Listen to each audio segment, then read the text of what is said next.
Chapter 261. Helian Jiawa regained her senses and saw that Su Yang Mo was holding her hand. If it wasn't for this, she might really have rushed forward. The people all around looked at her as if they were looking at a lunatic. That kind of expression made Helian Jiawa wish that she could find a hole in the ground to crawl into. Since when did she fall from being a genius that everyone envied to such a state? Helian Jiawa was so angry that her teeth were itching, but she could not do anything to Helian Vivian. Her eyes were red. Su Yang Mo looked at her beloved daughter who had never lost her composure like this before. It was as if she had been brutally punched by someone. She was extremely indignant, but she had no choice but to comfort her. Jiawa, listen to me. Even if the wedding is over, things between them will never get better. You also know that the third prince doesn't like this kind of woman. With her looks, no man can't tolerate her. The third prince will definitely not touch her. Moreover, it will be the national celebration in a few days. When that time comes, that person will definitely appear. As long as that person returns, this little bastard will definitely be kicked away. Mother, is the person you are talking about the head servant who served His Highness back then? Helian Jiawa's eyes flashed with malice. Su Yang Mo looked around and lowered her voice. That's her. I didn't want to tell you at first because I was afraid that you would be upset. After all, you really care about the third prince. But now that things have come to this, there's nothing to hide. When the time comes, you can join forces with that girl and easily pull this little bastard off the stage. How can that ugly woman compare to the two of you who are as beautiful as flowers? But I'm going to marry into the Huai family, how can I and the royal? Helian Jiawa bit her thin lip. A woman who was engaged and yet she was still seducing others, she was afraid that it would be bad if word got out. Su Yang Mo's eyes darkened slightly. Jiawa, you have to remember that in this world, you are only right if you win. It's the same principle as when I asked you to snatch Murong Changfeng. But at that time, he didn't do anything to me. He just hated that little bitch. The Helian Jiawa frowned. Who asked that little bitch to be so ugly? Not only does she keep pestering the crown prince, it would be strange if he didn't dislike her. Su Yang Mo smiled. You see, even the crown prince can't stand that face of hers, let alone the third prince. Jiawa, just you wait, when the time is right, I will definitely help you vent your anger. Pa. Bailey Jiaoju stepped onto the last step of the white jade stone stairs. All the civil and military officials in the Great Hall were shocked by Bailey Jiaoju's action. They subconsciously looked toward the center of the Great Hall. The Emperor and the Empress were sitting there, wearing dragon robes and phoenix dresses. They had decent smiles on their faces as they whispered in each other's ears. It was a scene of peace and prosperity. However, when they saw Beligaju walk in, they were slightly stunned. Only the retired emperor laughed heartily while stroking his beard. His bright laughter echoed in the hall. Seeing that these two children have such a good relationship, this old man is relieved. Come, let's offer the tea and greet them. Beligaju stood in the center of the hall as if there was no one around. He bent down and put Helian Vivian down. Soon, the palace maids and eunuchs served the best tea. Helian Vivian couldn't see who was who. She could only hear the sounds around her and do what she should do. Everything was lively and festive. Only the Empress's eyes flashed with an undetectable light when she took the tea from Helian Vivian. After the two finished offering the tea, Beligaju handed her over to someone else. Send the Princess Consort down to rest. Hearing this, Helian Vivian didn't think too much and asked casually, what about you? Where are you going? I still want to drink a few more cups with Imperial Grandfather. Speaking to this point, he paused. His deep voice was more pleasant than usual. Don't worry, I won't make you wait too long. Helian Vivian raised her beautiful eyebrows. Why did she feel that a certain highness words sounded strange? Fire Chelene stood beside the two. Hearing its master's words, it looked at a certain someone with sympathy. A certain someone was covered with a bridal veil and couldn't tell east from west. She could only let the two servant girls help her down. In the hall, after a cup of wine, it was lively and lively. Singing and dancing were celebrating. Nangong Lai played with the wine cup in his hand and moved closer to Beligaju. He put one hand on his shoulder and a wanton smile appeared on his devilishly charming face. Arju, I didn't expect you to hug a woman. It's really unexpected. I'll also cut off your hand. Beligaju said faintly. His clear voice was full of demonic coldness. Do you want to try? Nangong Lai raised both of his hands at once, as if surrendering. I just feel that you've sunk too deep into the game this time. You actually went to such an extent for a prey. Those people outside can't wait to kill you once a year. Now that you've exposed your martial chi, they definitely won't be able to sit still. That's even better. My hands are itching anyway. Beligaju thought of those monks today and his pupils suddenly sank. The coldness in his eyes made Nangong Lai's scalp numb. He began to change the topic. Let's not talk about those old men. He looked at Beligaju and said meaningfully, I've sent a wedding gift. Tonight, you'll definitely be pleasantly surprised. Beligaju faintly swept a glance at him. His face was full of self-restraint and didn't have the slightest expression of interest. Nangong Lai lowered his head and calculated the time. The corners of his mouth slowly rose. He didn't know how Miss Halien's resistance to drugs was. However, this kind of drug was powerful because it couldn't be forced out by martial chi. Sigh, he really was their personal little cotton-padded jacket. If he didn't do something special on the wedding night, how could he leave a deep impression? The sun set and the wind outside grew stronger. Hellion Vivian sat in the bridal chamber. The red candles burned high and fresh flowers filled the hall, reflecting the room in red. Hellion Vivian, with her black hair down to her waist, sat in the center. She looked more like a witch who fell into the human world.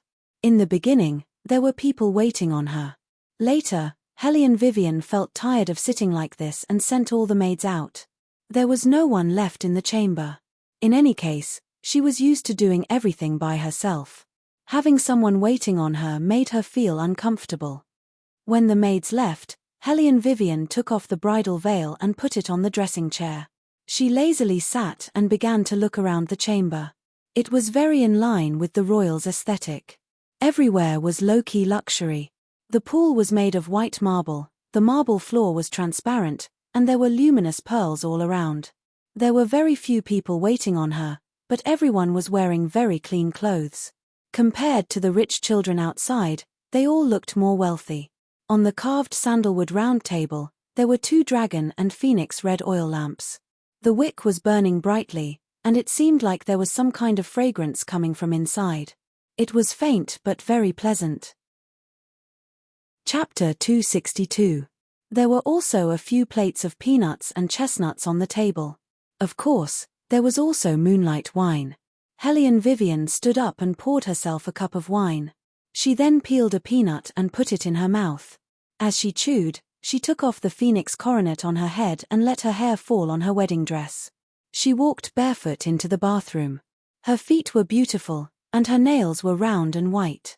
She reached out to test the hot water in the tub and found that the temperature was just right. She didn't call for anyone to come in. She took out a balm and rubbed it on her hair. After washing herself clean, she dried her hair with an incense burner. She then walked out and leaned against the carved sandalwood chaise lounge. Her silky black hair fell on her arms. Thinking that the royal family wasn't allowed to come tonight, she took out an ancient scroll to pass the time. She yawned from time to time, looking more and more languid. She wore a cloud skirt with golden edges and a red cotton shawl on her arm. She didn't wear a cumbersome outer robe. She sniffed the fragrance of the incense and planned to sleep. At first, it was fine. After all, the palace was very quiet and it was easy to fall asleep. Later on, she didn't know if it was because of the fur lying on the floor. An unfamiliar feeling of trembling slowly rose from her back. A thin layer of sweat soon seeped out of her fair skin. The blood in her veins flowed quickly and her hands and feet felt weak. What's going on? Hellion Wei's long, shapely eyebrows had just creased when she heard the noise outside. Your Highness. Baimai stood outside the hall. She didn't expect her master to return so early. She knelt on the floor with one knee. Beligaju's voice was indifferent as he loosened his collar. His crimson robes didn't reduce his elegance at all. Instead, it added 3 points of elegance and elegance. You can all leave. Bai Mai raised her head and glanced at An Ying. An Ying nodded at her. The two of them replied respectfully, yes. Hellion Vivian wanted to get up, but she didn't have the strength to do so. She simply maintained her lazy posture and raised her eyebrows at Belagaju. She didn't know how attractive she looked at this moment. The corners of her eyes and the tips of her brows were very beautiful. Her pink cheeks were red, and her almond-shaped eyes were watery. Bailey Jiaoju looked at her and raised his eyebrows. He slowly walked toward her. Hellion Vivian also put down the book in her hand, still smiling. I'll sleep here, you sleep on the bed, how about it? Hearing this, Belagaju's eyes turned cold. At this time, she still wanted to keep a distance from him. It seemed that she still didn't know what day it was. Heh, she really is a little fox that can't be tamed. Bailey Jiaoju curved his thin lips and walked over alone with a smile that was not a smile. No need, I have 2 beds here. Is that so? Hellion Vivian felt thirsty and took another sip of tea before saying, why didn't I notice? After we drink the wine, I'll show it to you. Belagaju stood straight and his slender fingers slowly unbuttoned his sleeves. That kind of elegant and restrained action. Hellion Vivian didn't know why, but she actually had the urge to be in his arms. She shook her head and poured herself another cup of tea. Belagaju looked over and raised his eyebrows. Are you very thirsty? A little. Hellion Vivian licked her thin lips. A strange numbness made her unable to help but pull open her clothes, revealing her white skin that was quickly dyed with a layer of seductive red. Belagaju's eyes darkened and he stopped his actions. He narrowed his eyes and stared at her, smiling wickedly. Are you seducing this king? Hellion Vivian was about to deny it when she suddenly felt the wooden chair shake. Belagaju was already sitting beside her. He lowered his head to look at her and in that pair of dark eyes, there was a faint light. Ian? The smell of alcohol on his body was very strong and it seeped into her breath along with a cold aura. The originally clear male bass voice sounded a little hoarse at this moment. Hellion Vivian guessed that he must have drunk too much.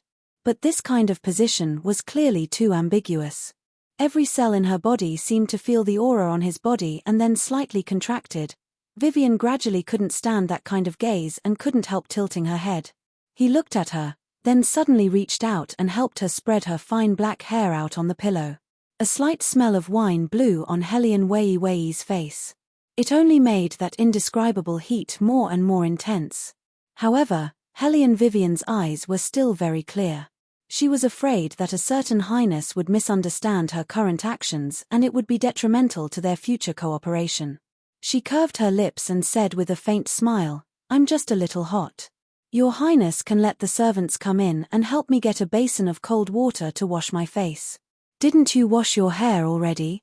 The cold water is in the clean room, Belagaju said, but he didn't have any intention of moving out of the way. Hellion Vivian wasn't in a hurry. She took the book and continued to read. From time to time, she would drink a few mouthfuls of herbal tea. She looked like she was saying, you can do what you need to do. Bailey Jiaoju took a deep look at her. He also didn't have the habit of doing things before washing up. He reached out and loosened the last button on his outer robe. He casually threw the clothes to one side and strolled into the bathroom. His slender legs stood behind the screen. His leisurely manner actually showed a bit of gentleness. Without the man's breath, Hellion Vivian didn't feel so thirsty. Her eyebrows also relaxed a little. That feeling just now made her feel a little uneasy. It was as if she was a person who was walking in the desert and was about to die of thirst, and the royal was the oasis that suddenly appeared. She even wanted to immediately throw herself into his arms to quench her thirst. Fortunately, this feeling wasn't always there. Otherwise, Hellion Vivian would really have a headache. However, her hands and feet were still a little weak. She picked up the teacup and took another sip. Suddenly, she remembered that in a while, she would be able to see the royal take off his mask.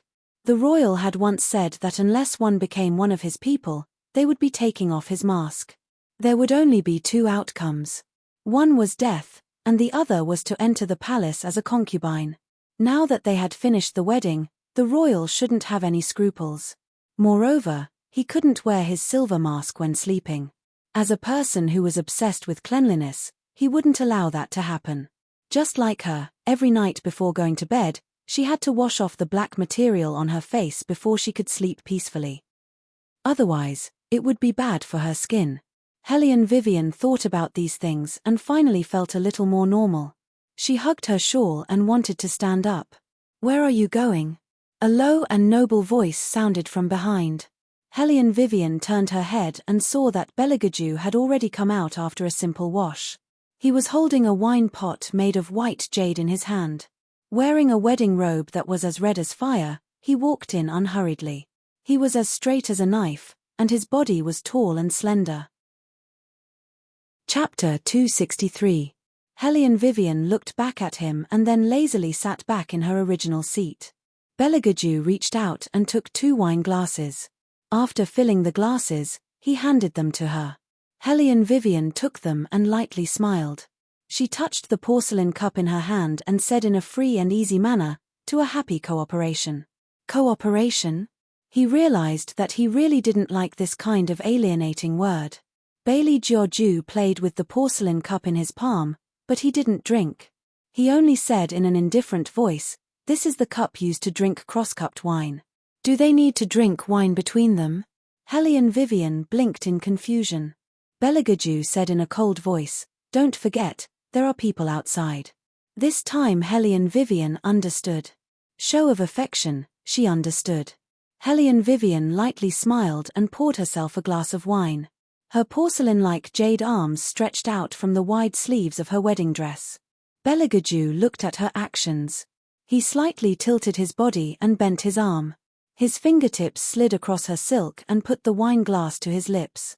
Hellion Vivian only felt that the 2 people were very close to each other. The trembling in her body became more and more unstable. After drinking wine, she took back her hand. She wanted to use words to distract herself. "Your Highness, shouldn't you take off your mask? You want to see my appearance so much?" Beligaju laughed in a low voice. His voice seemed to have a trace of evil. He said slowly, "When you see it, you will regret it." Hellion Wei thought to herself, what was there for her to regret? She wasn't really married to a certain highness. Besides, looking at those long and narrow eyes of his, even if there was a scar on his face, it wouldn't be that ugly. "Your Highness, are you saying that you don't want me to see it?" Hellion Vivian lightly smiled provocatively. Beligaju heard this and smiled meaningfully. "I am worried that after you see it, you won't dare to continue sitting here." "I'm not that timid." Hellion Wei was also smiling. In her opinion, what His Highness was saying right now was merely an excuse to decline. But what she didn't expect was that Bailey Jiaoju, who had always been rather thoughtful, actually only glanced at her once before he put down the wine cup that he was toying with in his hand. Then, he covered the silver mask with his fingertips and gently lifted it. His dark eyes and straight nose were exposed at the same time, followed by those mesmerizing thin lips. Every inch of his face was handsome and devilish like a divine axe. A spurious smile hung on the corners of his mouth. His face that could captivate all living things was exquisite and delicate, and it emitted a resolute, proud, and ascetic aura from top to bottom. She was as agile as a swimming dragon, as graceful as a startled swan. Hellion Wei looked at the face that was so familiar that it couldn't be more familiar. She was completely dumbfounded. Wait a minute, she must have woken up in the wrong way today. He wasn't dreaming. His fingertips hurt. In other words, the royal in front of her was indeed the deskmate she hadn't seen all this while. "What's wrong?" Beligaju reached out his hand and lifted her long hair. "Patron, it's rare to see you like this. Aren't you not afraid?" "It doesn't matter, I'm a homosexual anyway, right?" The word gay made Hellion Wei suddenly recall the time when they were still in the academy. What did she say to her deskmate? Including the sentence, "The royal actually likes to be on the bottom." Someone hurry up and tell her that none of this is true. "Tell me, should I let you be on the bottom or the top later?" Beligaju lowered his body and his thin lips were right next to her ear. His devilish aura was on the verge of erupting. "Patron, you gave me 20 taels and you want to send me away, huh? Bastard." She finally understood what it meant to not die if one didn't court death. Why did she have to give him 20 taels back then? Ill-fated, It was all ill-fated. But, Hellion Vivian narrowed her eyes. You married me just to get revenge? Revenge? Beligaju paused and his eyes darkened. What do you have that is worth my revenge? Don't forget, you were the one who brought up the matter of the wedding. That was indeed the case, but Hellion Vivian still felt a little uncomfortable. You've been lying to me all this time. Haha, what do you mean you only brought a servant into the courtyard and didn't even bring money to buy clothes? I really only brought shadow. As for money, Beligaju's voice was indifferent and domineering. I never bring money when I go out. That's because the people around you will help you. Hellion Vivian pursed her thin lips and raised an eyebrow at him. I thought there would be some basic trust between the two of us. Don't tell me that your next sentence is that you don't think this wedding is appropriate. The light in Bailey Jiaju's eyes slowly turned cold. His face didn't seem to have much of a change. It was even more casual than before. However, his hand that was hidden under his clothes slightly tightened. The purple jade thumb ring between his fingers abruptly broke into pieces in his palm. This was the reason why he had never told her his identity. He knew that as long as there was even the slightest sign of trouble, everything that he had carefully prepared, she would think that it was a conspiracy. Hellion Vivian indeed thought so, but she had already bowed to the heavens and earth, so she didn't want to go back on her words. She only tried her best to keep a distance. Your Highness, you think too much. Is that so? Beligaju was like a god that had already left the chaotic world. His thin lips hung a casual and unrestrained smile, bewitching people's hearts, including the matter of you saying that I'm not interested in women? Is it also me thinking too much? Hellion Wei's body stiffened as she howled in grief in her heart. Can you not mention this matter anymore? What did she say in front of me? I might as well just let her die. Beligaju naturally wouldn't give her a chance to escape. His forehead pressed against hers. As long as she raised her eyes, she would be able to meet that pair of beautiful, narrow, and extremely dangerous eyes. Do you know what my first reaction was when I heard those words? Beligaju's indifferent voice had a trace of hoarseness. He had a smile that wasn't a smile, and his breath hit the back of her ear, successfully evoking all of the remaining warmth in her body. When I have the chance, I will definitely properly teach you a lesson. Hellion Vivian's breath caught, and her heart also skipped a beat. Her originally abnormal body seemed to have become abnormally sensitive at this moment. Her entire body was so hot that it felt like she was in a furnace, and she also felt weak and powerless. So much so that Hellion Vivian's first reaction was to push him away heavily. Something must have gone wrong somewhere. Otherwise, when that cool, minty male scent hit her body, she would have been stunned. She wouldn't have wanted to rub against a certain highness arm like that. Could it be that someone had drugged her? Hellion Vivian's mind was very clear. No matter what it was, what she needed to do the most right now was to find some water to cool down the heat in her body. Chapter 264. Hellion Vivian lowered her eyes to look at him. She lightly bit her lips and her entire body turned an alluring pink. Her voice was hoarse and even trembling a little, but her tone was still as unruly as before. She was like a queen giving out an amnesty. If you want to do it, then do it. If you don't, then scram. You want this highness to scram? Beligaju's beautiful phoenix eyes slightly narrowed as he forcefully pressed down on her back. As if she was provoked by his actions, Wei's body started to tremble slightly again. She tightly grasped the man's robe and once again regained her dignity. Her eyebrows were extremely gorgeous, carrying an unconquerable arrogance. Her long black hair was draped behind her like the feathers of a crow. Her entire person appeared to be extremely noble. That kind of appearance didn't look like he was doing her, but rather she was enjoying him. It made people want to destroy her on the spot. Beligaju's breathing became heavy. He finally couldn't bear it anymore and grabbed her waist. The two people's long hair seemed to be tangled together. Every bit of it was a pleasure. The numbness drowned their minds and made them a little dizzy, making them go crazy.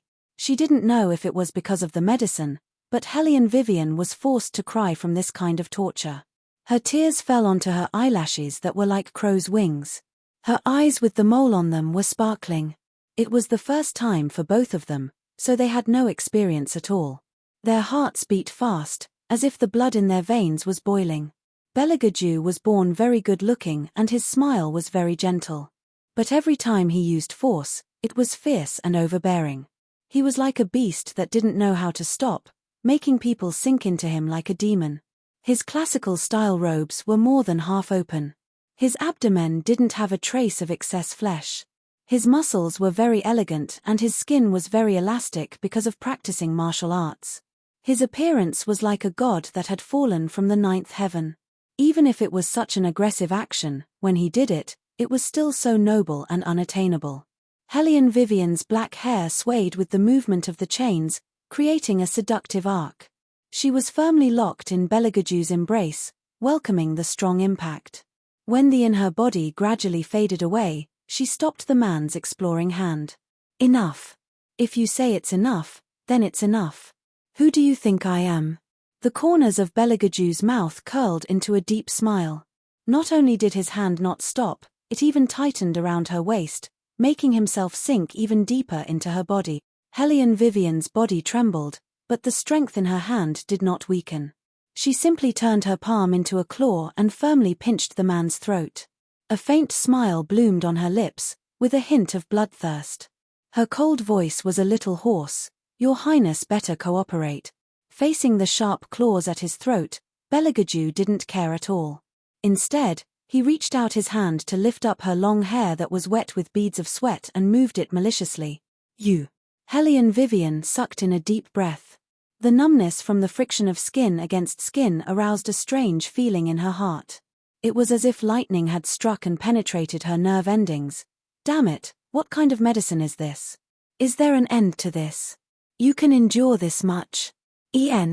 His drawn-out voice was very low and charming, slowly spreading throughout the night. But even though he was needing her like this, Hellion Vivian never made a sound to beg for mercy. It was as if he still didn't have her completely. In an instant, that strong stubbornness was revealed incomparably clearly. This made Hellion Vivian almost couldn't help but fall backwards from the impact, but Belagaju suddenly tightened his grip on the chain, making it so that she couldn't fall back anymore. She could only heavily crash into him. At this time, Belagaju fiercely used his strength, causing her to be utterly defeated. After an unknown amount of time, the black hair finally stopped and fell onto Hellion Vivian's tightly closed eyes. It was as if she was extremely tired. Her body was densely covered in sweat. Because her skin was too clean and snow-white, even the beads of sweat appeared very sparkling, making her look especially soft. Outside the palace, a person dressed as a servant girl was slightly anxious. "Gong, it's been several hours already. According to the rules of the palace, it's not good to take too long." Gong's son naturally knew the rules. An hour ago, he wanted to remind them, but when he entered the washroom, he heard the sound of the gold chain swinging. He didn't dare to advise and could only retreat. "Forget it, I'll go in and advise." Gong's son looked at the sky that was about to turn green and white. He turned and entered the bedroom. After passing through several curtains, he walked to the washroom. The rippling sound of water made him stop. The clothes that His Highness had previously worn were scattered on the ground. Separated by a large glass screen, Gong's son couldn't see inside at all. He could only see bright flower petals and clear water continuously flowing through the screen. The thousands of gold pieces of furniture were soaked in the water, luxurious and charming. Gong's son didn't dare to go forward and only lowered his voice. "Your Highness, how about this servant send someone in to serve the princess as she bathes?" "No need." The voice behind the screen was very deep. Gong's son could faintly hear the sound of His Highness helping someone bathing. He couldn't help but be surprised. When had his master ever served someone? It should be good enough that he didn't kick the person out. What was going on this time? No matter what was going on, Gong's son had to say what should be said, but in a while, the princess has to go to the empress to pay respects. Pay respects? A lazy and domineering voice slowly came out. "Does my princess need to pay respects to others?" Hearing this, Gong's son was somewhat speechless. Indeed, if he thought about it carefully, His Highness had been in the palace for so long and had never paid respects to anyone. Then she still has to go to the retired emperor. Gong's son persisted. "What's more, Soaking in the water for too long is not good for the princess's body. It was quiet inside for a moment. Then Gong Sun heard the sound of water rising. Before he could react, he saw His Highness strolling out. He only had a pure black ancient bathrobe draped over his body. Half of his chest was exposed. In his arms was the Hellion Vivian wrapped in red satin. Her ink-black hair hung down, making her look very beautiful. Gong Sun only felt that he had seen two people who were like celestial immortals descending to the mortal world. He didn't dare to take another look and respectfully lowered his eyes. "Have someone send in the clothes that have been dried," Beligaju ordered in a deep voice. That voice wasn't as indifferent as before. Instead, it had a kind of captivating hoarseness. His wet black hair covered his forehead messily, bringing out a fatal sexiness that was too late to restrain. Gong Sun had also never seen His Highness like this. He was shocked again and silently responded, "Yes." His heart was thinking about the words the retired emperor had instructed him before. The retired emperor didn't seem to believe that His Highness was willing to marry the eldest Miss Hellion. He thought that there must be something else involved. Previously, Gong Sun also thought so. But now, His Highness shouldn't, for the sake of acting, throw himself in. Chapter 265. Shaking his head, Eunuch Sun walked out and asked two palace maids to put the perfumed robe outside the screen, thinking that His Highness would wake up. Who would have thought that there wasn't even a single sound after that? Eunuch Sun sighed and could only go to the retired emperor personally to report that His Highness and the new Princess Consort would arrive later and ask the retired emperor not to wait for them. The Emperor Emeritus, who was about to get up and wash up, laughed heartily when he heard the news. He said good several times in a row and stroked his long beard. "There's no need to rush. Let the two of them rest more." As he spoke, he looked at Eunuch Sun with joy. "I didn't expect Jua to do this." He was prepared to not hear any sound on the wedding night. "Now you don't have to worry about that girl coming back will affect His Highness." Eunuch Sun replied with a smile. Unexpectedly, this sentence made the retired emperor's smile gradually fade. "You don't know our Jew." "Sigh, I hope so." In the early morning, the breeze was gentle and the sun was high in the sky. The bright light shone in. The bedroom was now decorated like a bridal chamber. There was a bright red canopy and a gilded lamp that swayed slightly. Behind a large screen that was carved and hollowed out was a soft couch that was covered with gold. The soft couch was covered with a dark and luxurious tiger skin. It looked incomparably comfortable. And in the soft bed, there were two slender and beautiful figures. One of them was imprisoned in the man's arms, but the back of the porcelain jade was covered with deep and light purplish red. When Hellion Vivian woke up, she only felt that her body was as heavy as her head and her temples were throbbing. For a moment, she was not even sure where she was. Her whole body seemed to have been disassembled, especially her two legs that were numb and could not feel. The air was still filled with a thick musk. She could not help but raise her hand and press on the back of her head that was hurting. She turned her head and saw where she was. One of her hands was tied with a thin gold chain and connected to the bedpost. Probably because the other party was afraid of leaving marks on her wrist, the other party was very careful to put a plush pad on it. The memory of last night rushed out like a tide. Hellion Vivian sobered up and her eyes were stained with coldness again. She cursed fiercely. She arched her long legs and turned her body. The brocade cloth in her hand turned into a shawl and draped it over her body. As for the other hand that was restrained, Hellion Wei smiled coldly, then exerted force with her slender arm.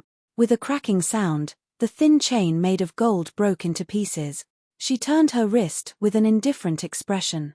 Just as she was about to stand up, a pair of big hands circled her waist from behind. The man's black hair was a little messy and scattered on his forehead. Together with his face, there was an indescribable sexiness. It turns out that these things are so weak that they can't even tie you up. Hellion Wei raised her eyebrows as ice bubbled forth. She flung the man's hand away and coldly stood up. "Your Highness, could it be that no one ever told you not to rashly touch someone who's been drugged?" "No, but..." Beligaju tilted his head and looked at her with a smile that was not a smile. He did not move. He was lying on the soft bed, But he still gave people the aura of a king. This highness thinks that people who have been drugged have a different taste. Hellion Vivian knew that he was hinting at her behavior last night. She also smiled lightly, but that smile did not enter the bottom of her eyes. I also think that it is good to use your highness as an antidote. Just an antidote? Beligaju looked at Hellion Vivian's eyes. They were still pure black without any impurities, but because they were too clean, it was impossible to reflect anyone's figure. In this woman's eyes, there was no him. There had always been no him. Beligaju suddenly smiled. His smile was presumptuous, revealing a trace of ruthlessness that made people shudder, really heartless. He was only wearing a dark black robe. The robe was half open, and the honey-colored skin of his skin was clearly visible. With the man's posture, there would be a group of women following behind him and calling him Prince Charming. However, Hellion Vivian was not another woman.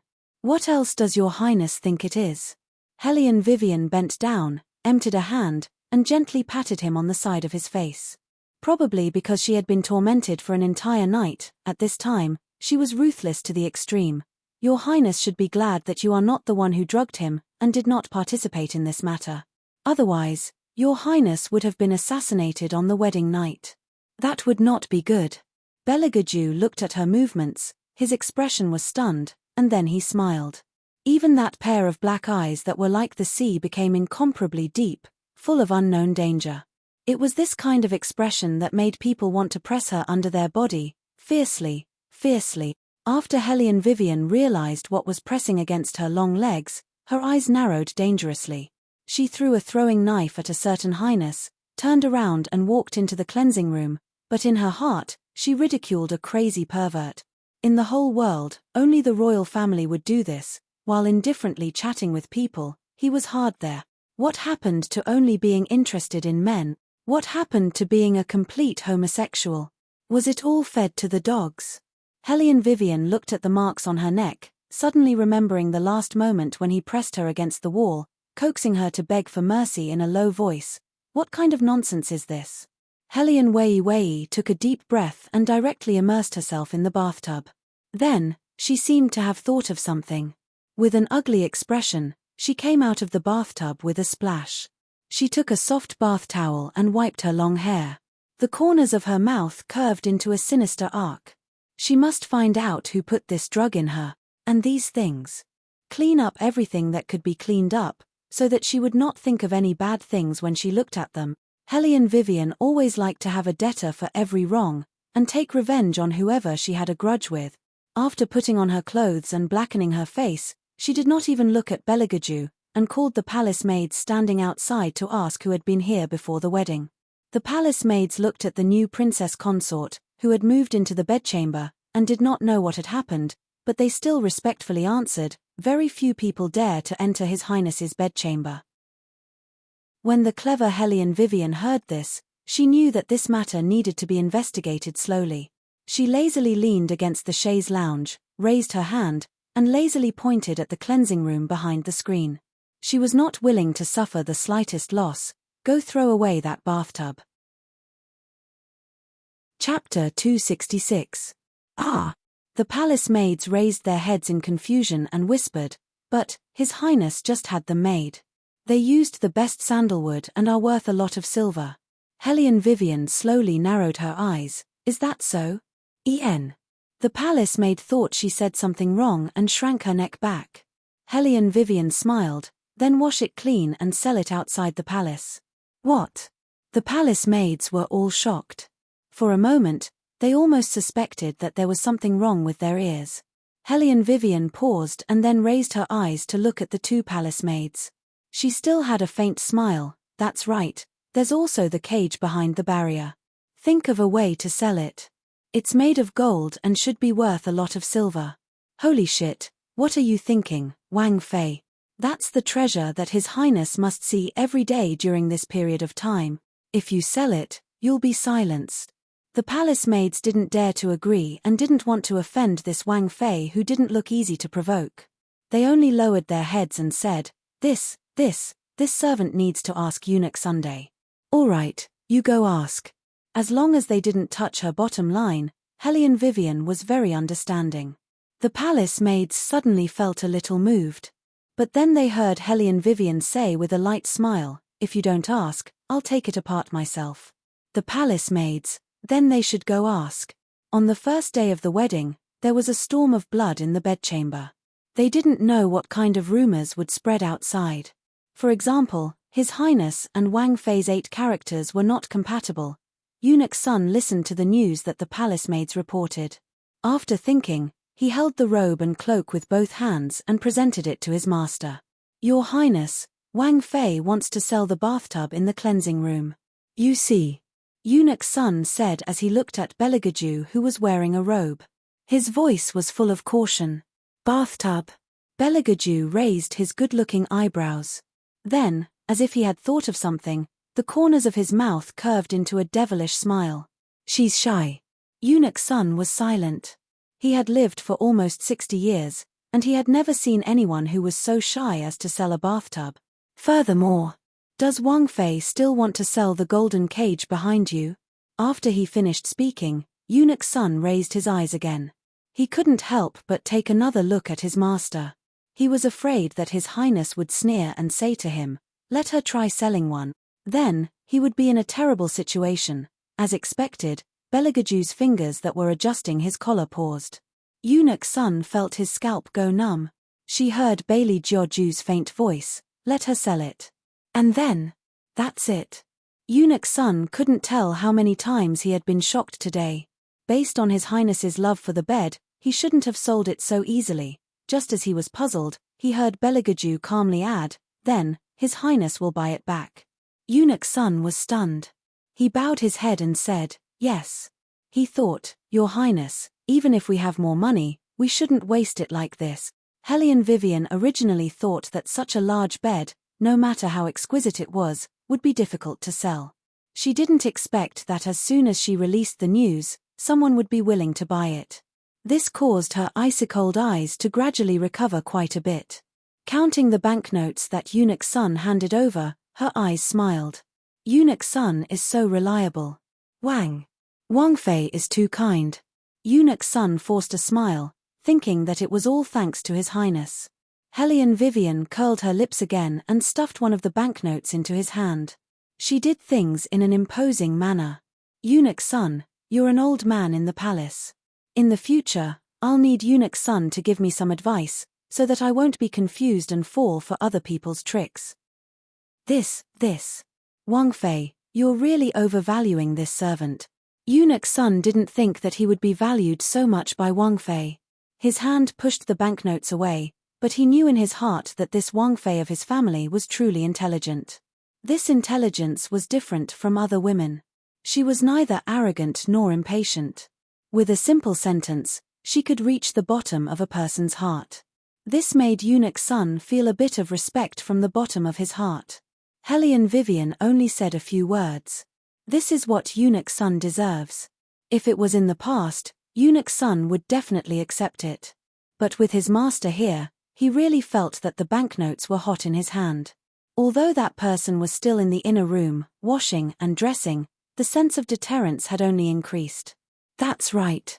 Hellion Vivian seemed to have thought of something again. She pulled out another banknote from the large pile and placed it in Eunuch Sun's palm. Her thin lips curled into a beautiful arc. "This is for His Highness. Tell him that I thank him for his efforts last night." Eunuch Sun's entire body froze. Wang Fei definitely didn't mean what he thought she meant. How could that be possible? No one dared to treat master like this. So, after seeing that banknote again, the man's thin lips slowly curved up. With a cold and evil aura, he raised his finger. That banknote was burned by a fire that came from who knows where, leaving only ashes. She wanted to get rid of him with just a banknote. Or was she deliberately provoking him? No matter which one it was, it seemed to be better than her cold escape. But shouldn't a normal woman have calmed down after experiencing what happened last night? After all, the best way to get a woman was to have her. Why was she different? This made Beligaju, who always liked to act according to plan, wrinkle his long eyebrows. She could be so shrewd to erase the memory between the two of them. It could be seen that although she was affected by this matter, she wouldn't be dead set on him. Thinking of this, Bellegaju's hand that was tidying up his sleeves tightened. His thin lips slightly pursed, feeling a bit wronged. He must find a time to have a good chat with that old man in the temple. In this kind of situation, what should he do to make her restless claws settle down? However, compared to him, her methods were still too inexperienced. Bellegaju's lips curved up again, with a hint of asceticism. It was time to let her know what it meant by Sun Wukong will never be able to escape from the Buddha's palm. At this time, Hellion Vivian was checking the furnishings on the other side, recalling the scene in her bedroom. No one would come in and put the medicine. If that was the case, she would have heard the movement. So that medicine must have been put there in advance by someone. But, in what form?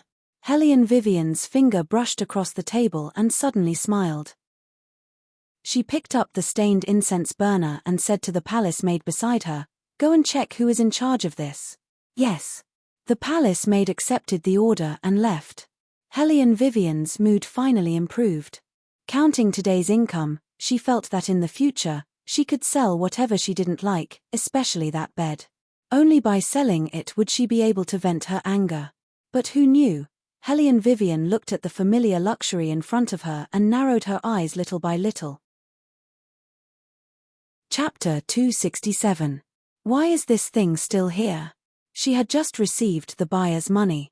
And from Eunuch Sun's posture, it looked like he was going to move the cage bed away.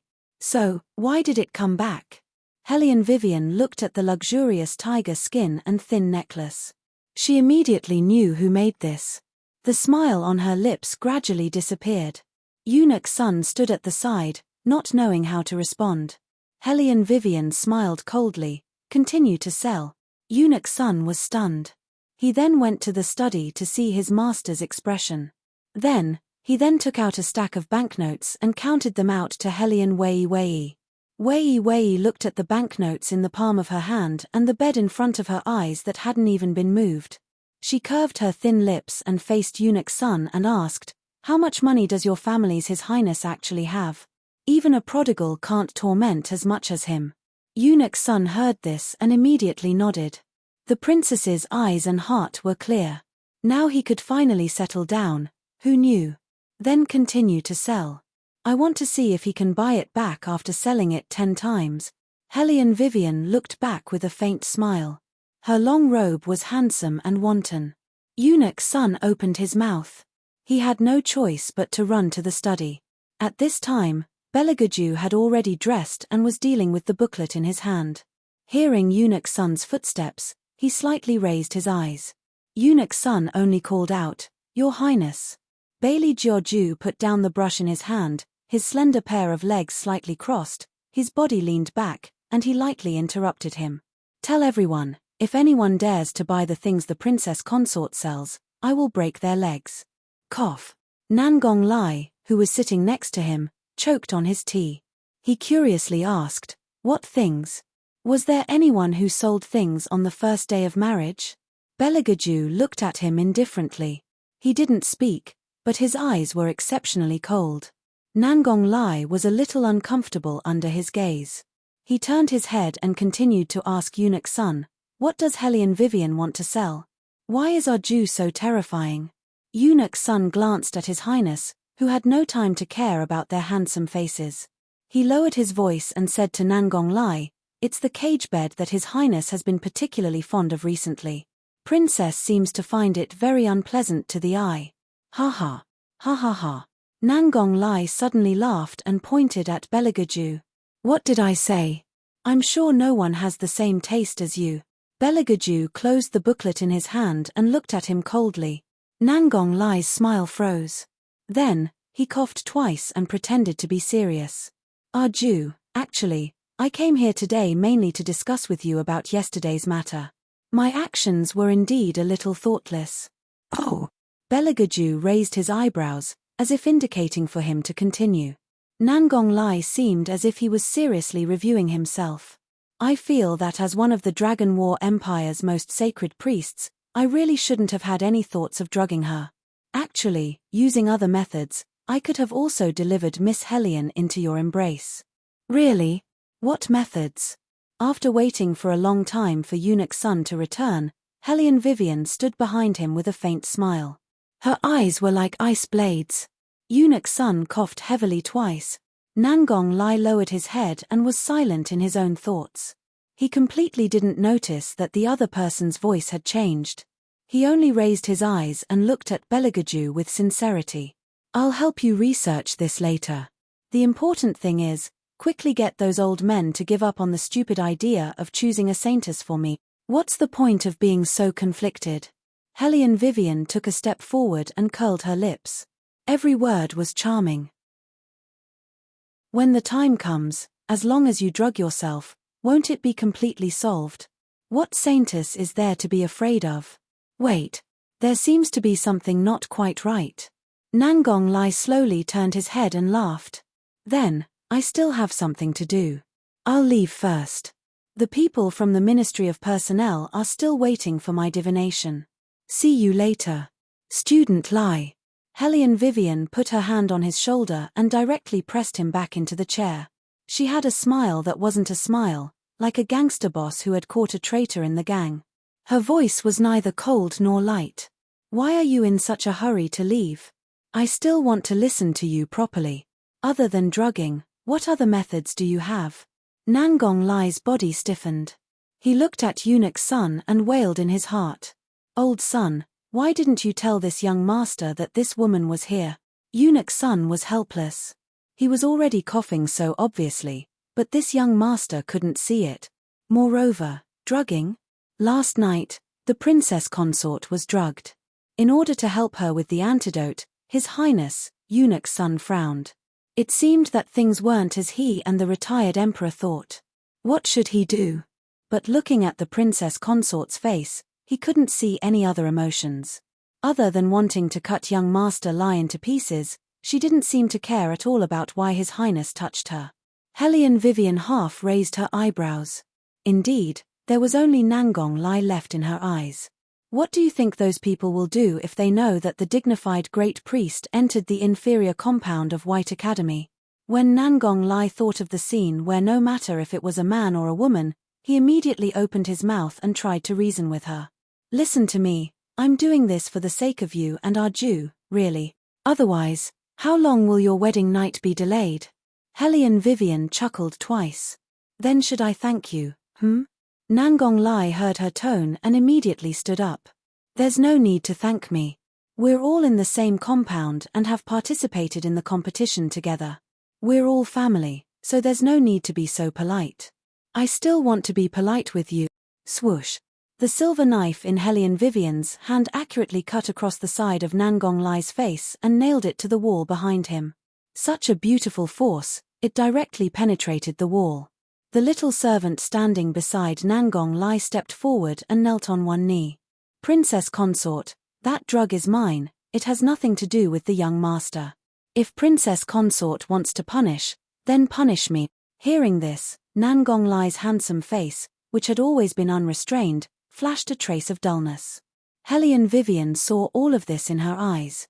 She faintly raised an arc and said to the little servant, I didn't expect you to be so loyal. The little servant didn't speak. She only bit her lips and lowered her face. All of this was indeed her fault. If she didn't make the mistake first, young Master Lai wouldn't know about this drug that had no antidote. However, Nangong Lai didn't seem to be very grateful. He changed his usual evil and lazy attitude and sneered with some unknown things. What I do has nothing to do with you. Back off.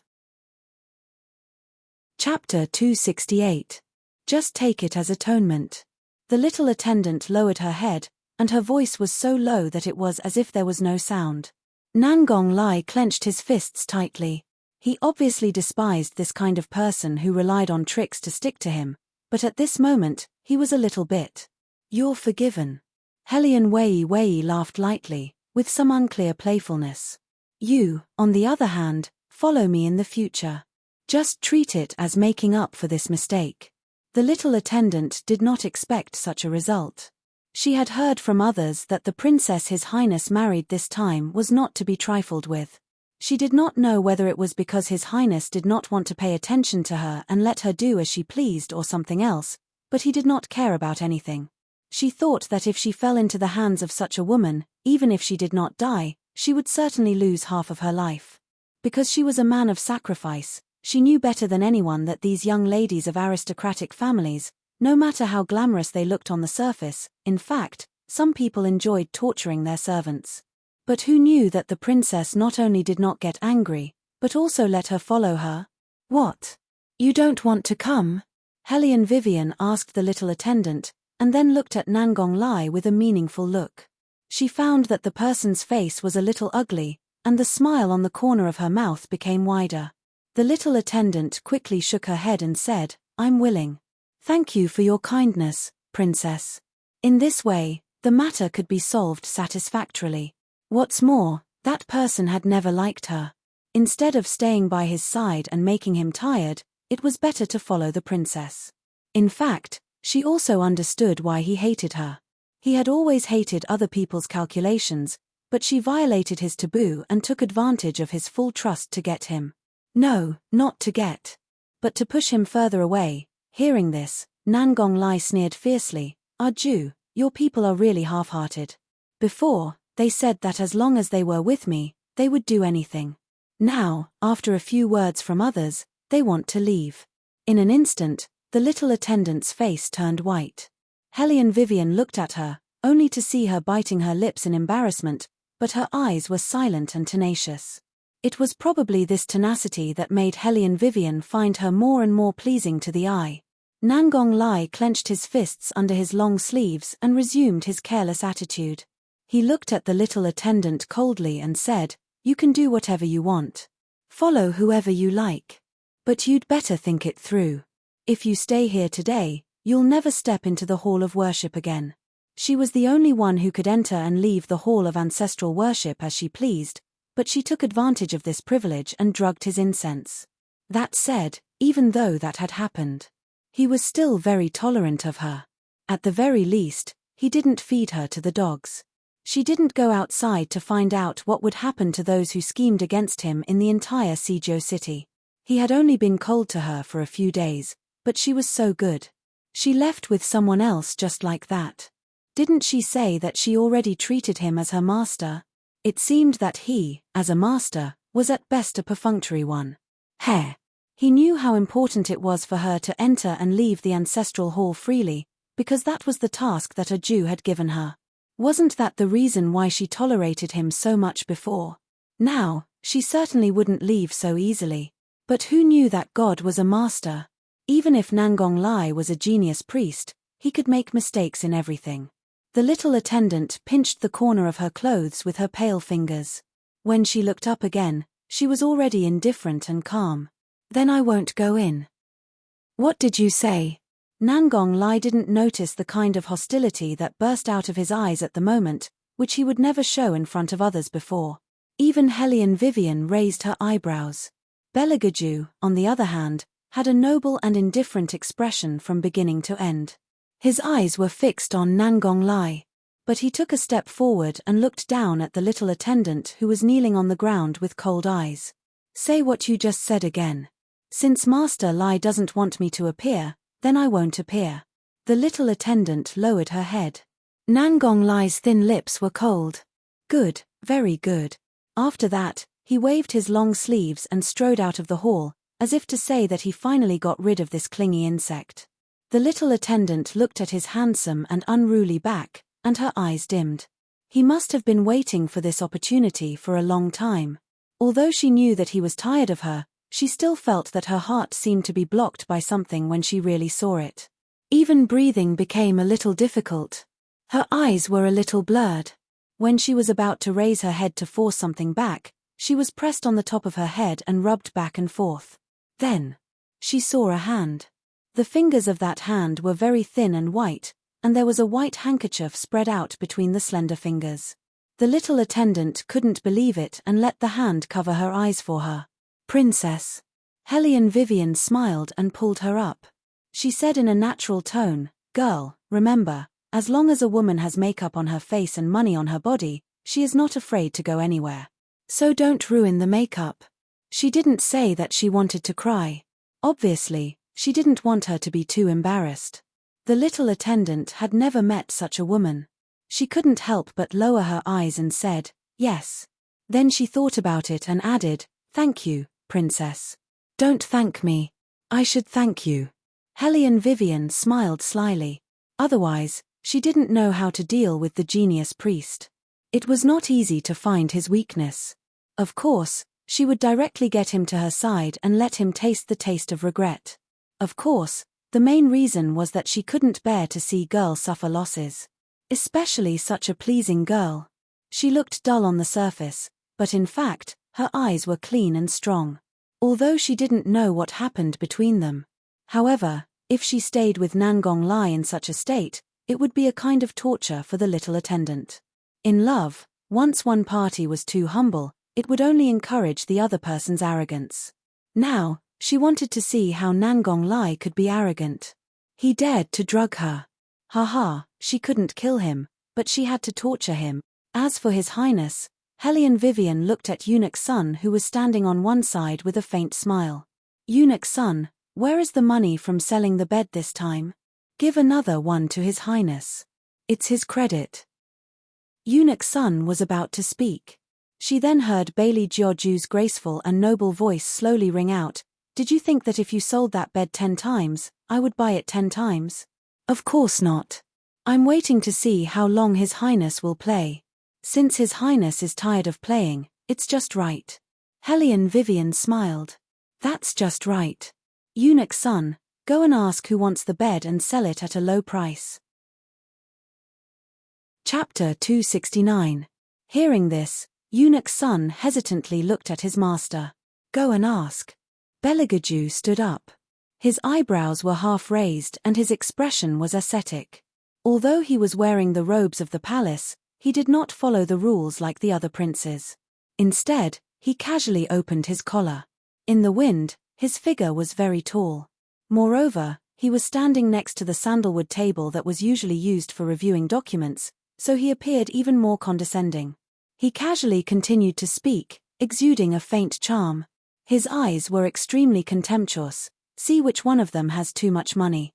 This Highness can take people and directly seize it."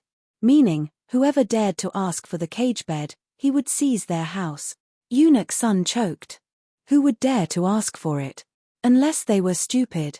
Thus, a saying began to become popular in the palace. "Cherish life, start by staying away from the cage bed." Several buyers who were interested in Helene Vivian's things withdrew one after another. Some didn't even want the deposit. They only hoped that His Highness would not target them. Helene Vivian grabbed the collar of the last buyer and smiled. "Their perseverance is not firm enough. Zhu Daren is more discerning. I will give this cage bed to you for free. How about it?" How about it?" The minister seemed to be frightened. He repeated Helene Vivian's words. His entire face turned white. Helene Vivian continued to coax, "Zhu Daren, relax. I don't want your money. I will give it to you for free." But he still couldn't accept it. How was this a cage bed? It was simply the 13 life-stealing talismans. Wang Fei, this official has old and young to take care of. This cage bed, you should keep it for yourself." As the minister spoke, he looked at the figure standing in the study and hurriedly threw out a sentence, "Your Highness, rest in peace." He ran away with a whoosh. It was hard for people to imagine that he was already over 60 years of age. Eunuch Sun looked at this scene and was silent. On the other hand, Helene Vivian clenched her teeth as she stared at the golden bed that she couldn't sell. She really wanted to tear it apart. However, just as she was about to turn around, her hands were pressed down from behind, and her entire body was pressed against the soft tiger skin. The man's breath slowly lingered on her soft skin, and the hot touch on the back of her neck evoked a familiar numbness. Helene Vivian's body stiffened. Her first reaction was to kick him away. However, the man seemed to be prepared. With a click, he used a thin chain to lock her ankles to the bed. Beligaju. Helene Vivian narrowed her eyes. Due to her posture, she could only tilt her neck to warn the man. However, this had no effect on His Highness. His hand naturally slid under her clothes.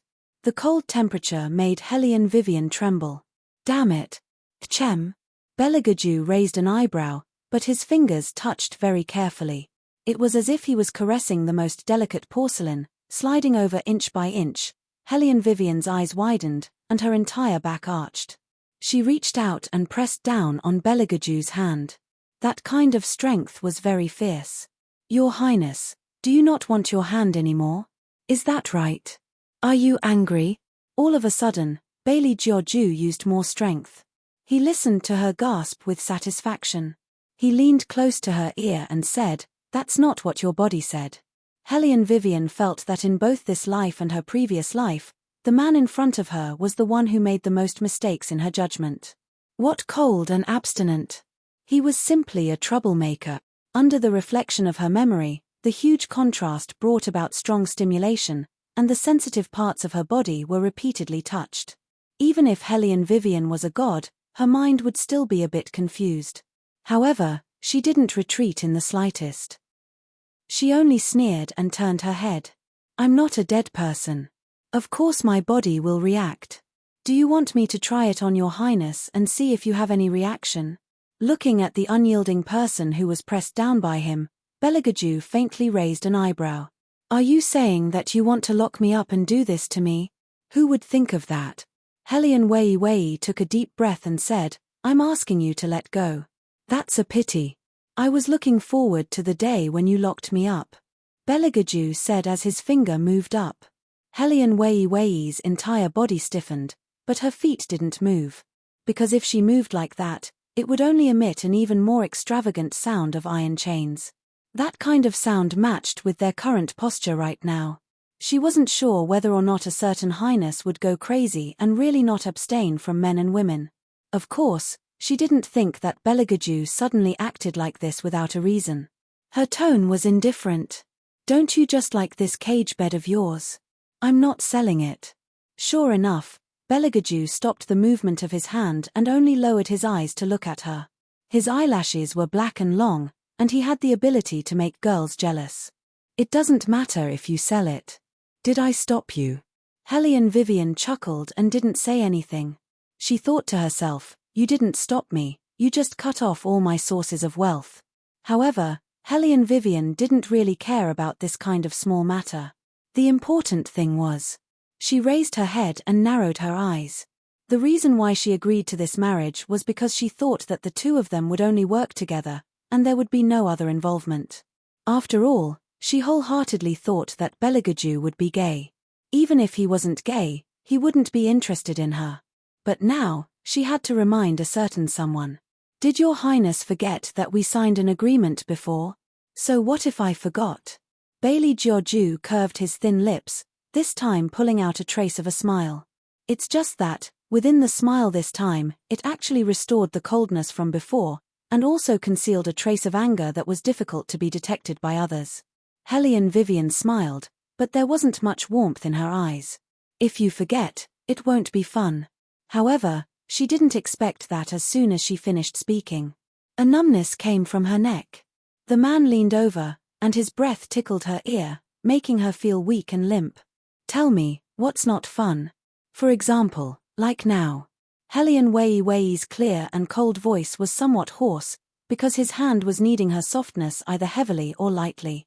Waves of heat flowed through his fingertips and drilled into each of her pores, making her tremble for a moment before her tone became even colder. Oh, you rejected me. From her stiff body language, he had already understood her rejection, and there seemed to be a trace of coldness in his elegant smile. Helene Vivian, did I tell you that you're not smart at all? Chapter 270. Belagaju's fingers were as cold as ice. When he touched her warm and soft skin, Helene Vivian shrank back a bit. Compared to your Highness, I am indeed not smart. In the end, she still underestimated the danger of this man. Helene Vivian did not expect that even now, with the inheritance of the senior monk, she still could not break free from his shackles. This man, how strong is he? She was like a cooked shrimp, her fingers were trembling, but she couldn't move.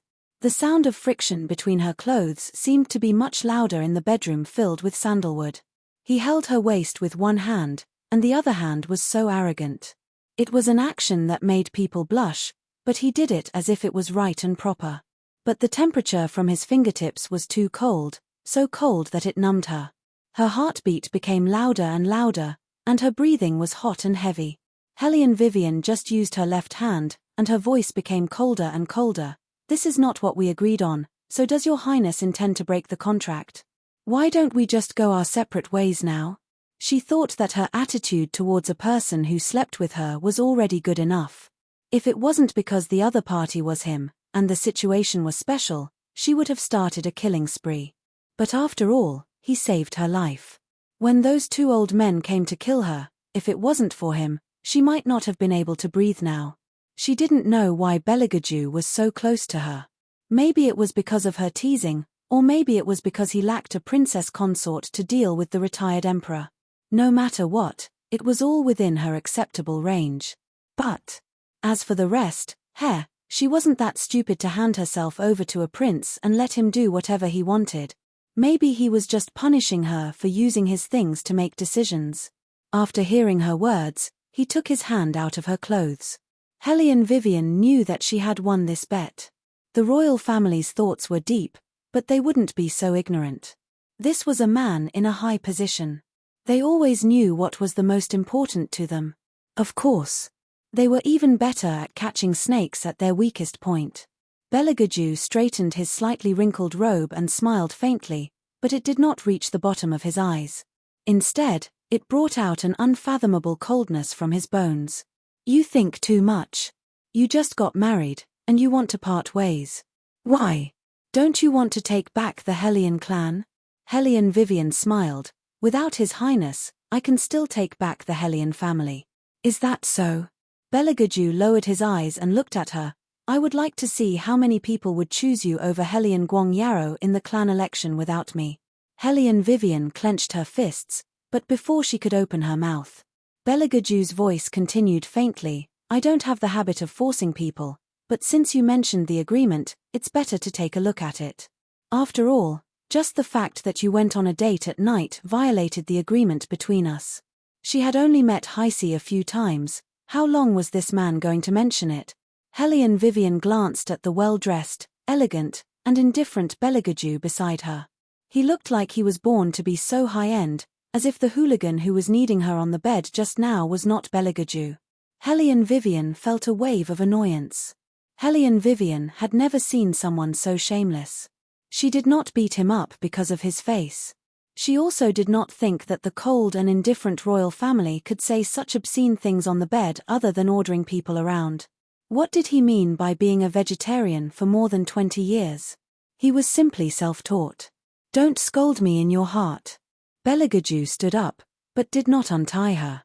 He seemed to be going to the study next door to get the agreement. Hellion Vivian was not afraid of him at all. As long as the agreement was still there, she could escape from her current predicament, not to mention this small lock. Hellion Wei lowered her eyes and studied the thin chain on her feet. Unlike the last time, she didn't directly tear it apart. Instead, she took a small dangling hair ornament on her head and twisted it. She took the sharp end and inserted it into the lock cylinder, twisting it back and forth a bit. There was a cracking sound. Hellion Vivian smiled and lazily held the little golden lock in her hand.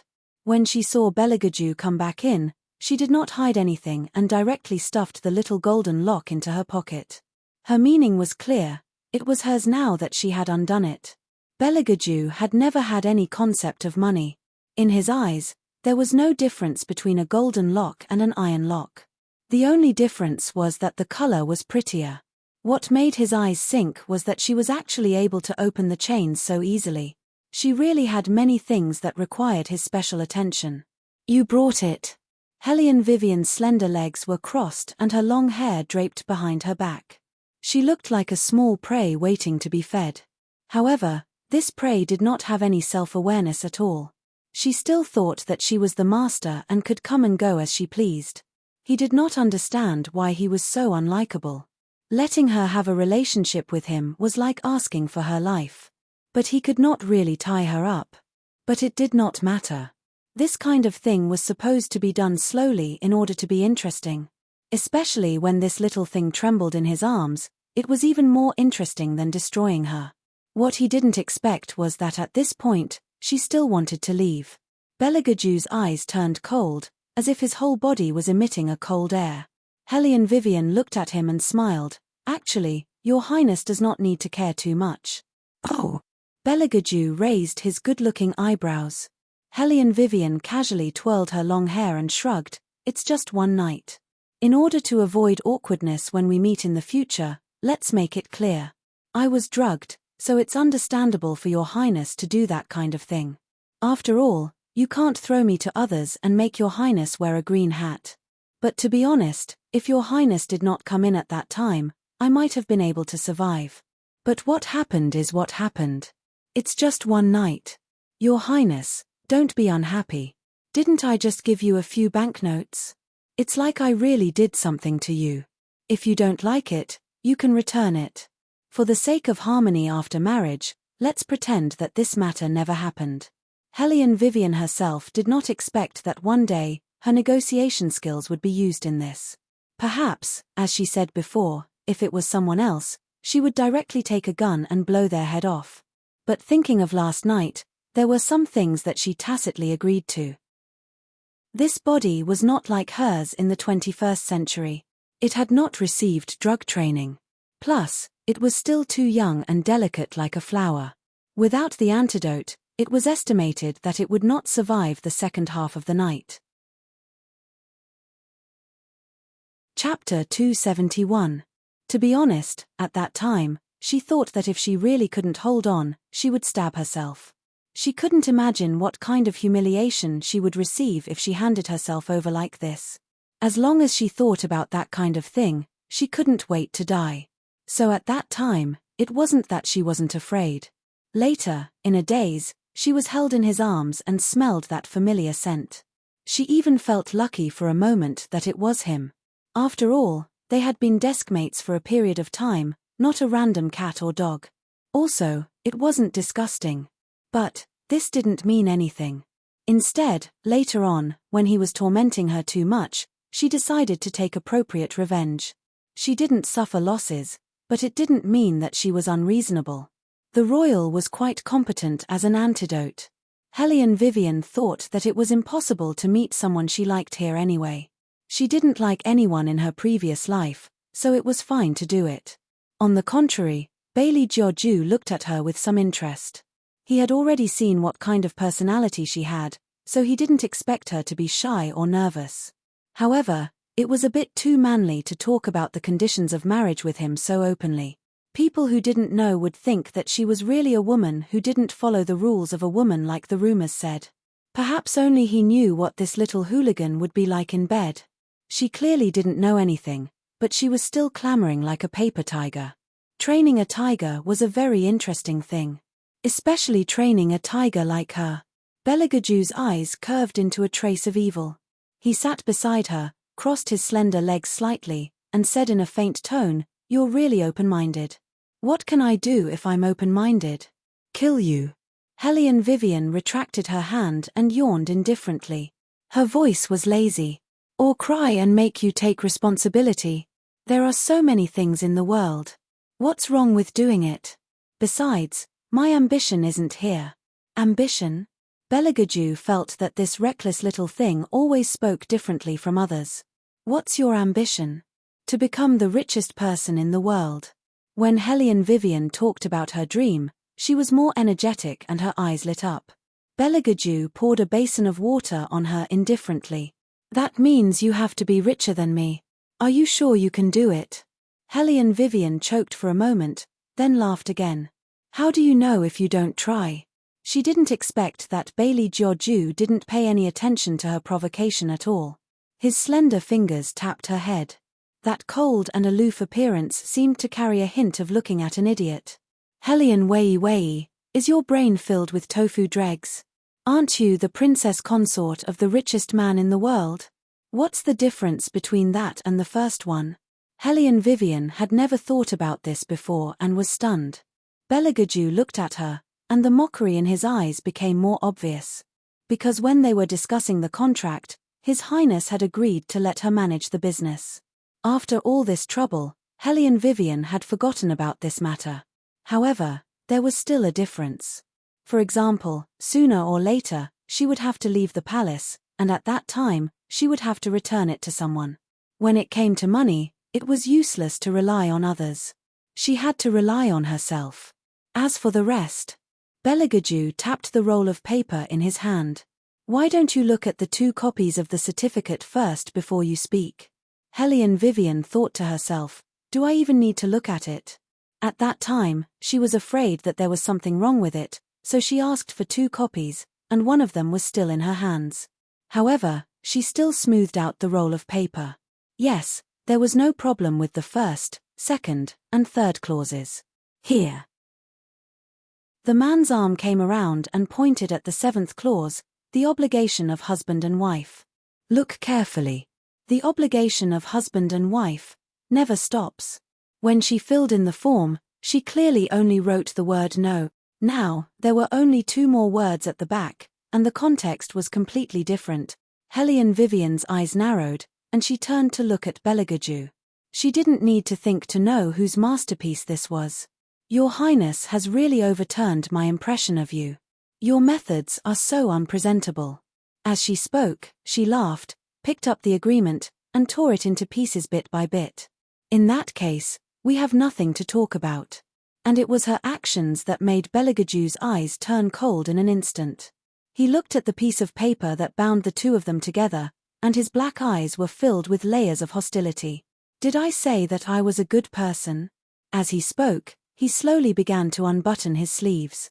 That face was still as handsome as an ice sculpture, and even the tone of his voice was cold, but his actions looked too aggressive. This made Hellion Vivian have no choice but to be on guard. Once the dagger was drawn, the sharpness was obvious. But he grabbed her wrist, and with that strength, he pressed her onto his long legs.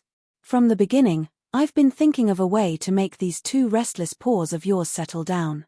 The man whispered from behind her, and his slightly hot breath hit her ear. In the end, I realized that this seems to be a good idea. Hellion Vivian tightly bit her thin lips. It was not because of anything else, but because the position she was sitting on just happened to be burning hot. Hellion Vivian now knew that a certain highness had indeed not had sex before. Otherwise, a person like him would not have so little self-control. So it was a coincidence that she touched the muzzle of the gun. Damn it. Before Hellion Vivian could finish cursing in her heart, her sensitive softness was pinched through her clothes. The strength was neither too heavy nor too light, but it was her fatal point. The familiar numbness made her involuntarily straighten her neck, but she did not make a sound. She even bit her thin lips until they turned white, but she was still unwilling to show any signs of weakness. Beligaju looked at her, his eyes darkening, and the strength in his hand increased a little. The servants outside did not dare to come in, but Hellion Vivian could still hear the sound of footsteps from time to time. This made her even more nervous, afraid that someone would see her current appearance. Actually, at this point, Wei Wei was completely overthinking things. Based on Third Prince's sinister nature, how could he possibly allow her appearance to be seen by bystanders? He could only admire her by himself, and her appearance from yesterday appeared in his mind. The wet wedding dress outlined her slender and delicate body with an almost perfect curve. That curve started from her delicate neck, flowed to her round and smooth shoulders, and continued down, wrapping around her thin and boneless waist, and then down to her 2 slender and fair long legs. The only fly in the ointment was that there was only a bewildering fog in those eyes, and there was no him. Just like how she could so indifferently talk about contracts with him right now. But it was also because she had never taken him seriously. Chapter 272. Hellion Vivian was alarmed. She could feel that the temperature was getting hotter and hotter. She narrowed her eyes and wanted to use the little golden lock on her hand to hit Beligaju. However, she didn't expect that his voice would sound so reasonable, and of course, it was also very roguish. Hellion Vivian, you can't let this highness be naked after marrying this highness, right? Hellion Wei Wei thought that it was probably because that kind of face of his was too beautiful. In addition, his tone always carried a noble scholarly air. In the end, it was as if she was the one who was fooling around. What the hell? Hellion Vivian was so angry that she laughed. At the beginning, you clearly didn't say that. As she spoke, she tugged at his hand. Because her slender white neck was hanging low, there were a few prominent joints on her spine. He could see very light-colored fine hair, and soft new hair curled around her hairline. Belagaju was very clear how comfortable it felt to touch. For a moment, he felt that everything in front of him was incomparably charming. Yes, this highness indeed didn't say that. This highness feels that things like being gay can only be known after doing it, right? Belagaju leaned close to her ear and didn't move his hand away. It was as if he was restraining himself as much as he could. This made Hellion Vivian's cheeks turn slightly red. Her eyes also became moist. She really wanted to press down on his hand and ask him how he practiced this ability. It was so hateful just thinking about it. Her body was very young and couldn't resist being teased at all. Sitting in his arms like this, people who didn't know would think that she was the one who was taking the initiative. This man was like an incomparably holy god. Even when he raised his eyebrows, it was faint. She didn't believe that he didn't have a weakness. In the end, Hellion Vivian couldn't hold back. She took the little golden lock that she had hidden in her palm and threw it behind her back. Bang! That sound was very loud. Hellion Vivian didn't expect that he would be so unguarded against her. She thought that even if she did, he wouldn't really do anything. He would definitely let go of her in order to dodge. But in reality, not only did he not dodge, there was even a bloody wound on his forehead. By the time Hellion Vivian reacted, she could already smell the thick stench of blood. Someone outside was still shouting, "Your Highness," in panic. However, the person who was hugging her did not show the slightest change in his emotions. Only that pair of ink-like eyes looked deeper than ever. Blood flowed down from his forehead and slid down the corner of his eyes. Not only did it not make him look awkward, but it also completely revealed his true colors. He looked at Hellion Wei with that kind of elegance and viciousness. "I've said before, I won't force you. However, you'd better be prepared. You're now the third princess consort. This highness doesn't have any opinions on normal interactions with others, but people like He-Eyes, who would put his arm around someone's shoulder for no reason, you better remind him not to do it again. Also, when you go out to meet at night, no matter what you're talking about, cancel this activity for this highness. In the end, don't let this highness personally remind him." Hellion Vivian did not respond. Eunuch's son stood outside and did not dare to come in. He was very anxious and did not know what was going on. Belagaju continued slowly, "This highness does not care how many people you have in your eyes before. From today onwards, you can only belong to this highness. As long as you are not supposed to do something, don't do it. This highness is usually very reasonable. Is it reasonable to restrict my freedom like this?" Hellion Vivian curved her thin lips into a wicked smile. Belagaju looked at her and said calmly, "Whether it is reasonable or not is determined by this highness's rules. Then why don't you live by yourself?" Hellion Vivian took a deep breath. In the end, she still felt that she was a bit too ruthless, so she did not refute. The person outside seemed to be even more anxious and called out again, "Your Highness." Only then did Belagaju stand up. Without looking at Hellion Vivian, he walked out of the bedroom. Hellion Vivian put her hand on her bangs. She finally realized what it meant to be different between men and women. Especially under the same roof, the problems that men and women may face after cohabiting seemed to be more than she imagined. Perhaps she should not have cooperated with such a dangerous man in the first place. She did not know if it was too late to return the goods. Just as she was thinking, she heard Eunuch Sun's unique voice ring out, "Your Highness, your forehead." Belagaju did not say anything. He just used all his strength to turn the small golden lock in his hand and then kicked away the wooden stool that was blocking his feet. That wooden stool was instantly shattered into ashes. Everyone was shocked. Their legs trembled and they did not dare to breathe loudly. Eunuch Sun opened his mouth to say something. But he saw that Belagaju had already recovered his indifferent appearance. His fingers elegantly straightened his collar, like a blood stain that had been slid across his eyes. He blinked his left eye, but did not say anything. He turned around and left the study.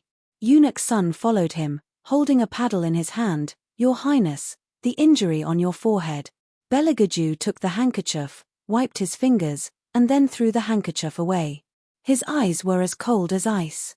Eunuch Sun also did not know what had happened. He heard Belegaju laugh coldly. "Have someone investigate again. See if the Princess Consort and He Eyes are only involved in work."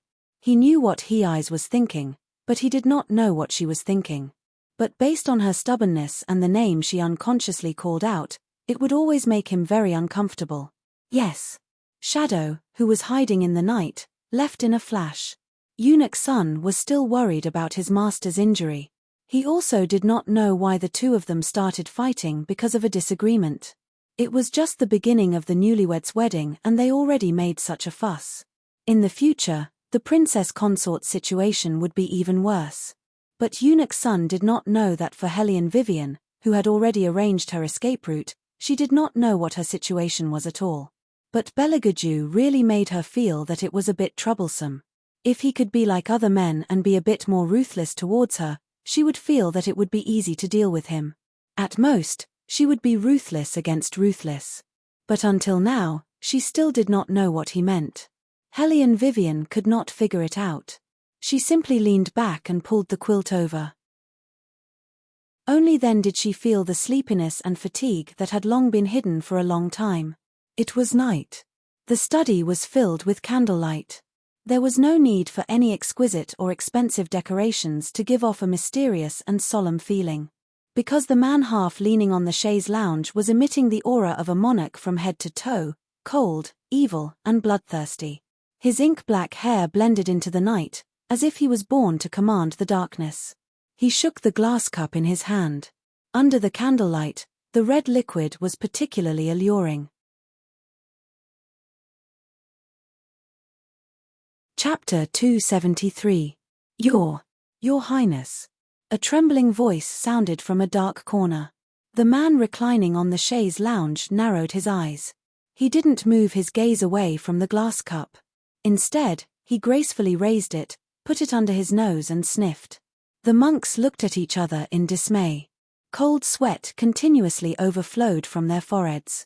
Even if they could drive away magical beasts and recite Buddhist scriptures, they still couldn't probe how profound this high and mighty highness's magic power was. "Speak, what scriptures did you guys recite at the wedding?" Belegaju supported the side of his face with one hand. The other hand was still holding a Buddhist scripture. His eyes didn't even look at those monks. He only quietly flipped through the scripture in his hand. His tone was also neither cold nor indifferent. "Don't tell me what scripture you said. My ears haven't gone bad yet." Just as he was asking, the attendants already served the brewed tea. All of them were tight-lipped youngsters. After those monks heard Belegaju's question, their eyes shook. They looked at each other in dismay and said in a low voice, "Does your Highness know? Sometimes, after people encounter a major accident, they will be possessed." "I've heard of it." Belegaju put down the Buddhist scripture in his hand and deliberately wrinkled his long eyebrows. "What does that have to do with the scripture you guys recited?" The monks recited the Amitabha Buddha and then said, "What we recited was precisely the soul guidance scripture that leads to the Hall of Afterlife. If a person is possessed, as long as they listen to the soul guidance scripture for a long time, they will show their true form." "Oh." Belegaju stood up. He only casually draped a long robe on his body. "You guys really have big guts.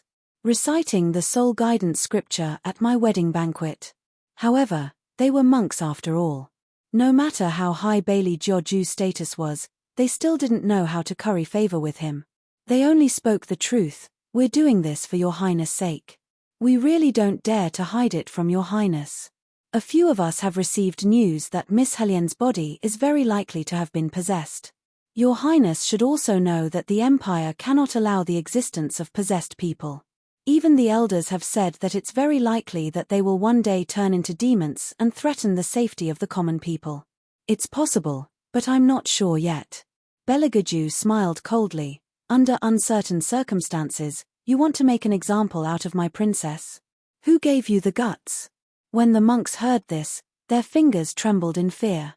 They were not the group of monks from Shaolin Temple. They had been in the capital all year round and were appointed as disciples of the 4 great elders. They had indeed heard of the royal's methods, but they had only heard of them. Now that they had experienced it for themselves, they were shocked to find that the other party's question was a trap. Every step was to punish them for their crimes, but to make the elders unable to protect them. Take him away and behead him. Beligaju took a sip of tea. If someone asks, just say that someone wanted to use the masters to frame the princess. The masters have already admitted their guilt. If anyone wishes to plead for leniency, tell them to come to me. The shadows lowered their eyes and pulled the monks away. Eunuch Sun's heart trembled when he heard this, but he did not suspect Vivian. He just felt that His Highness had killed so many monks all of a sudden, it would create evil for him. He thought that this matter should be reported to the retired emperor, so he told him everything. He did not mention the matter of the possession, but only said that the monks were randomly chanting scriptures and wanted to harm the princess.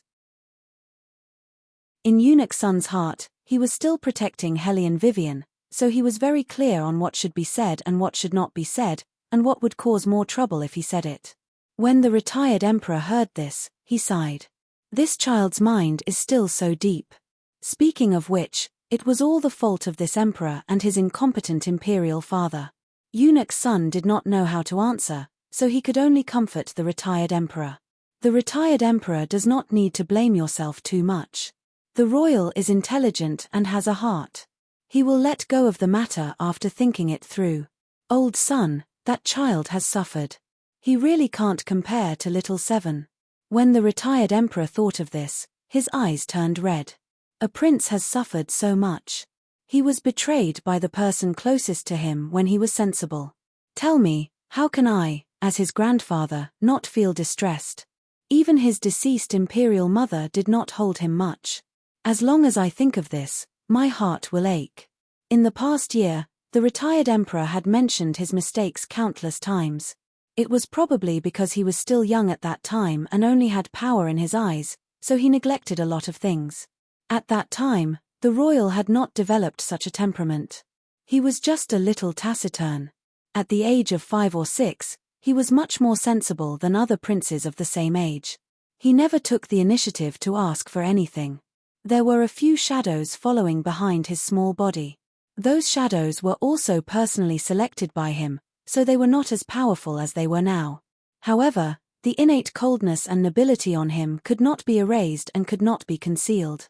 Wherever he went, there would be emptiness. The princes did not like to play with him. Because he was very dull, he did not gather together to form cliques like other people. The empress also did not like to see him. She even resisted him a little. Everyone saw this clearly. Therefore, the noble and cold young life of the royal was not as satisfactory as everyone imagined. An unfavored prince had it worse than an unfavored servant in the palace. His daily expenses would be harsh. Even the eunuchs and palace maids would look at him with strange eyes. Even the smartest child, as long as he was in the harem, it would be difficult for him to stop the mantis. When he was not mature, those palace maids and eunuchs often made things difficult for the royal. Eunuch Sun still remembered the situation at that time. At that time, the court was the most unstable. The retired emperor could not see the royal even once for many days. Later, he also met the royal in the harem. To be honest, at that time, not only was the retired emperor stunned, even he, a eunuch who was used to seeing the internal strife in the palace, was stunned. The royal had a wound on his forehead. In just over a month, he had lost a lot of weight. However, his eyes were still beautiful, and his whole body was cold and noble. In the beginning, when the retired emperor asked him, he did not say anything. The retired emperor angrily shouted, "Men, bring those servants to me. I want to see who has the guts to do this." No need. After an entire incense stick's worth of time, the little third prince finally opened his mouth. His expression was very indifferent, and his tone was indifferent, as if he was talking about someone else's matter. "I've already killed all of them." At that time, it seemed that only one maid was left. She did not step on the royal during his most difficult situation. But later, it was also this maid who almost destroyed the royal. Very few people knew the inside story of this matter. It was all concealed by the retired emperor. He knew that this was because the retired emperor did not want anyone to touch the royal's weak spot. Chapter 274. The night deepened a little. Apart from Anying, there was no one else in the study. Beligaju looked down at Anying, who was kneeling on the ground, and narrowed his eyes. "What have you found?" "It's basically the same as what those monks said." Anying lowered his eyes.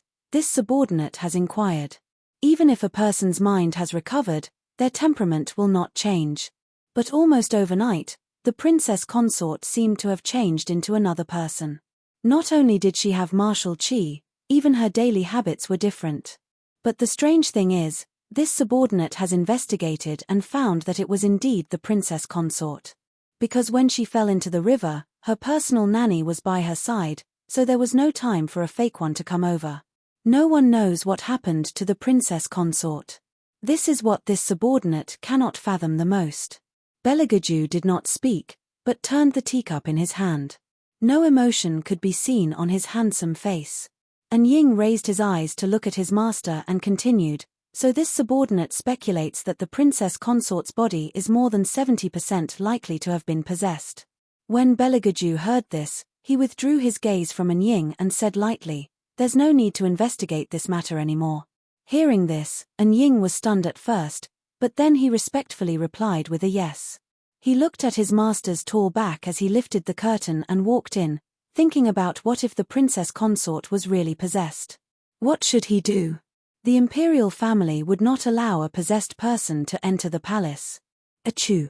She did not know if it was because of the torment in the past 2 days, or because she was drenched on the wedding night, but when Hellion Vivian woke up from her sleep, she felt that her throat was a little itchy and her nose was uncomfortably stuffed. She was so lazy that she did not want to move. She looked sideways at the cold tiger skin beside her and frowned. Originally, the two of them had a good relationship, but now that they were not on good terms, Hellion Vivian felt that there was no need to. When he got up, he saw the contract beside his hand. It looked like it had been glued together by someone, but the workmanship was a little bad. It looked like it had been glued together by someone who had never worked before. Hellion Vivian was stunned. For some reason, the image of His Highness sitting in the study with furrowed brows appeared in her mind. She shook her head and picked up the contract again. Eunuch's son, who came in to serve her, thought that she was going to tear it up, so he quickly held her hand down. "Ayo, my little aunt, don't make trouble. Just treat it as this servant begging you."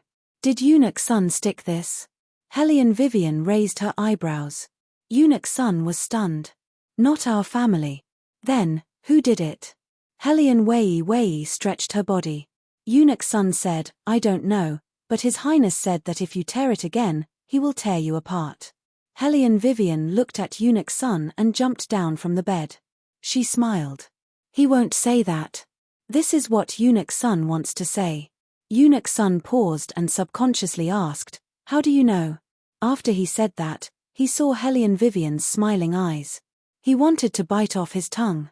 "Because it's not sinister enough." Hellion Vivian pointed at the paper. "If it was him, he would definitely say that you can continue to tear it up. There are plenty in His Highness' study." Eunuch's son paused again and held his forehead. "I'm really convinced."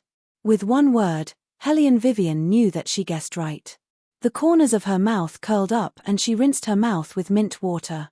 When it came to dealing with people, she was still on par with His Highness.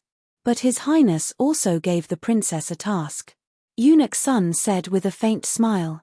Hellion Vivian frowned. "What task?" "Deal with the 3 palaces and 6 courtyards in the palace." His Highness said that you have to go back to the academy in a few days. This course can't be missed. Eunuch's son said as he gave Hellion Vivian breakfast. So he asked this old servant to watch the princess write calligraphy for an hour every day. "But don't worry, the princess." His Highness said that you can't write 2 complicated characters. You only need to write the 3 characters endless 10 times a day. You don't need to do the rest. Hellion Wei froze in the middle of rinsing her mouth. "Endless?" "I know. As Helian Wei Wei spoke, she took the towel handed over by the little attendant. That kind of calm and natural movement, as if she was born to be served by others. It could be seen that her daily expenses were also in the category of luxury. Eunuch Sun didn't expect that the princess would be so easy to talk to. He happily laid out all the things, including ink, paper, and inkstone. Princess, these are used by His Highness on a daily basis. See if they are suitable for you. Helian Vivian said, they are suitable. Then she put them in her bag. What is this? Achoo. Helian Vivian sneezed again. She sat lazily on the chaise lounge, looked around the study, and began to fall asleep. Eunuch Sun. What about the calligraphy? After an hour, Helian Vivian woke up automatically. She touched her stomach and asked, what do you want to eat for lunch? Eunuch Sun. You woke up at the right time. The little attendant was born as a death servant. When His Highness gave her tasks before, she often saw Eunuch Sunday. Her impression was that he was a very smooth person. Now, well, he was a little irritable. However, the princess seemed to know how to smooth over Eunuch Sunday. She said when she annoyed him, I have an elixir here. Eat it. It will make you look younger. Eunuch Sun accepted the gift with a smile and sent his subordinates to prepare the food. He was no longer as hypocritical as he used to be when he treated everyone. Only then did the little attendant understand that Eunuch Sun recognized the princess. The person who could be recognized by Eunuch Sun must have passed the test of the retired emperor. In fact, this was different from the sister at that time. It was just that His Highness, as if noticing the little attendant's gaze, Helian Vivian turned her head and looked at her. Do you want to eat too? Huh. The little attendant didn't respond. Her mouth was stuffed with an elixir. She knew that this thing had always been expensive, but she didn't know that someone would be so willing to give it to a servant. Helian Vivian didn't seem to care at all. She picked up the dishes on the table with bamboo chopsticks. She didn't eat much. She only picked a few chopsticks. It was probably not to her taste. Why is there no meat at all? The little attendant was stunned and said, I heard that the princess's voice was not right, so I didn't want those greasy ones. Well, health is more important. Helian Vivian picked up a green vegetable, put it in her mouth and chewed it twice. Then she curled her lips and picked the second green vegetable. She looked elegant and lazy with childishness. The little attendant thought that she had never seen such a woman before. She felt comfortable just by looking at her. However, no one knew what would happen to her in the end. Inexplicably, the little attendant hoped that day would come slowly. Chapter 275. The little servant came out of the bedroom with a bowl and chopsticks. She bumped into He Zhu, whom she had not seen for a long time. She was wearing a long dress as if she had just come in from outside the palace. Her eyes lit up when she saw the little servant. Qing Zhon, you are back. It seemed that she had not heard someone call her name for a long time. The little servant hesitated for a while before nodding. He Zhu slid over her hand and frowned. Why are you doing these servants' work? It can't be like what those palace maids said, that you're now serving that woman, Helian Wei Wei, right? Qing Zhon glanced at her and corrected her faintly, it's the princess. He Zhu sneered, princess? She won't be the princess soon. Qing Zhon's hand that was holding the bowl and chopsticks paused. She knew that if she was not sure, she would not say such a thing. Was there any change? He Zhu continued, she is just playing hard to get. His Highness has seen all kinds of people. He will not fall for it. Qing Zhon looked at the bowl and chopsticks in her hand and did not say anything. He Zhu said again, I advise you to leave her side as soon as possible. Don't you like Master Lai? It's better to let Master Lai take you away. Qing Zhon raised her head. Her gaze was serious. I have never thought of asking him to take me away. I know. He Zhu did not know why her little fellow disciple was throwing a tantrum. She patted the back of her hand gently. Qing Zhon thought, you don't know. It's because I like him that I don't want to put myself too low, and I don't want to be a concubine. She could not help but think of what the princess said to her. That kind of wanton chic. She had never imagined it. Since she entered the palace to be a death attendant, she only had one person in her eyes. At that time, she did not have any extra thoughts. She and he were still young. After she finished her training, she would stand in the shadow and watch the little boy frowning. She knew that he did not like those things. Every time she went out of the palace, she would bring some new things. She just wanted to make him happy. It seemed that as long as he smiled, everything she did was worth it, and she did not care about the bruises all over her body. But she was too busy to remember her identity. She had lived such a lowly life. Perhaps it was because he was used to being lowly, so it was easy for him to treat one person as the whole world. If she was by Wang Fei's side, her life would be more meaningful than it was now, and it would be easier for her to forget the past. She had never been to the academy before, but the princess consort said that she would take her to have a look. So, why did she leave the princess? At that moment, Qingzhon did not understand why she was angry with He Zhu. You should be more polite to the princess in the future. He Zhu was stunned and looked at her with a smile. I know you are worried about me, but as for what? His Royal Highness cares about my sister. As long as the main wife comes back, are you still afraid of offending the substitute? Qingzhon was stunned, as if she could not believe what she heard. Didn't sister already? Realizing that she had said something wrong, He Zhu coughed a few times. I meant if. Qingzhon looked at her and her heart sank. This is really hard to say. I can only say that it might be different from what you think. The princess consort will not be a substitute for anyone. He Zhu looked at her from head to toe and said, this woman's means are good, even you are speaking for her. However, I've already said that it's fine if one or two servants appear by His Highness' side, but if a moth like this doesn't appear, then there's no way to accept it. You're the only one who's honest enough to fall into her trap. Me and the others are planning to make her look good. Don't tell me what you are going to do, I don't want to step in. Qingzhon was a little annoyed. She calmed down and said, and I have to remind you, the princess consort is chosen by His Royal Highness, do you need to accept or not? What she meant was that they were too nosy. He Zhu was stunned. She had never seen the most taciturn Qingzhon lose her temper for a Hellion Vivian. What? Just wait and see. Sister will be back soon. Not only that, she will also enter the White Academy. Now that the retired emperor is here, it is not good for sister to show up.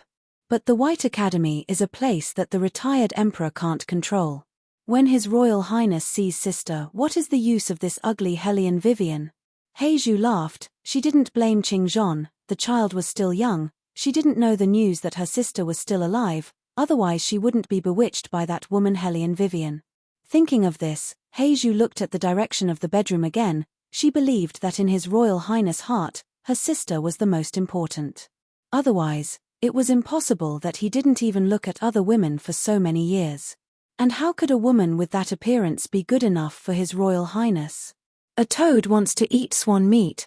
If the retired emperor didn't force His Royal Highness, how could His Royal Highness tolerate that appearance and almost kill her?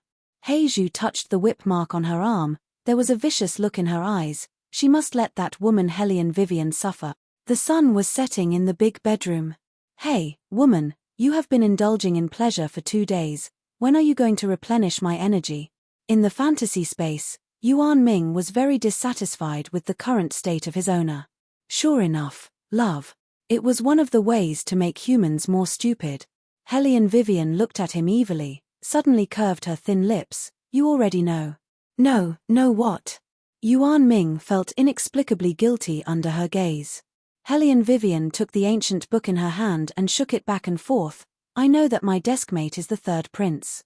I also just found out recently. Yuan Ming's face was serious. Hellion Vivian raised her eyebrows. Do you think I will believe what you are saying now? Woman, let me tell you, it is good for you to marry him. Yuan Ming sighed. I also know that deep in your heart, the person you like the most is me, but there is no end to the love between a human and a demon. Hellion Wei chuckled. Where did you get that incomparably strong self-confidence of yours?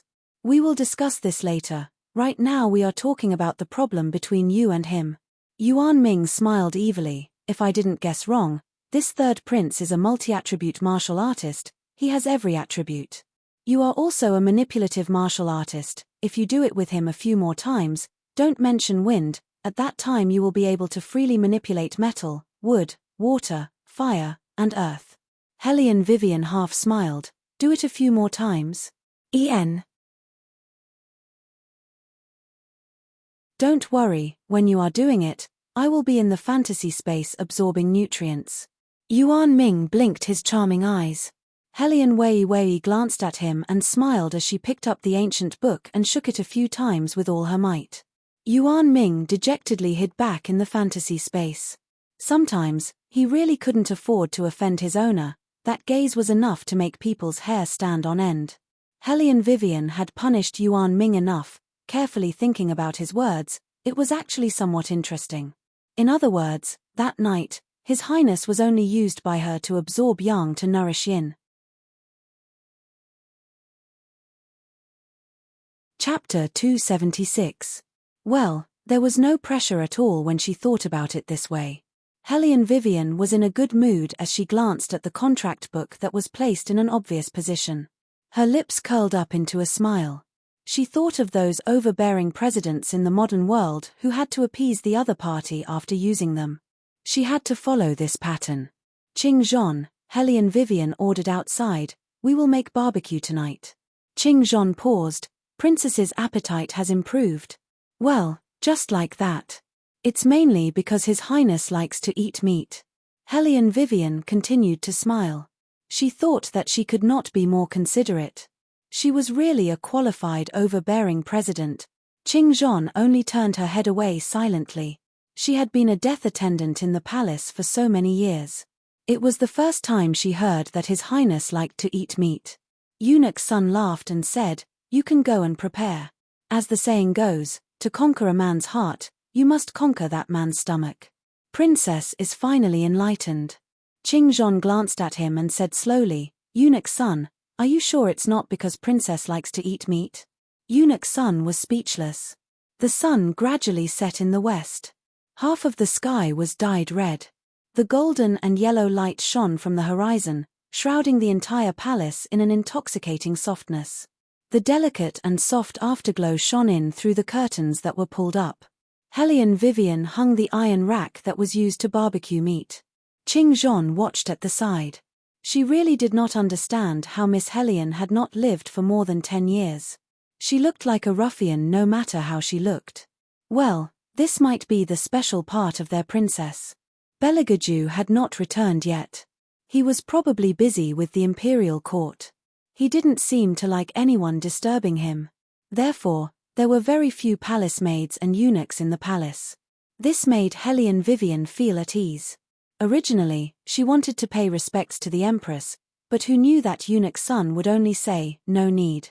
When His Highness is free, he will naturally take Wang Fei to the Emperor Emeritus. During this period of time, the Emperor Emeritus is also busy and can't leave. Just like that, the Empress was automatically filtered out. The smart Hellion Vivian naturally understood the meaning behind his words. Since His Highness said that she didn't need to pay her respects, then she wouldn't go. Anyway, she was too lazy to deal with people who weren't on their side.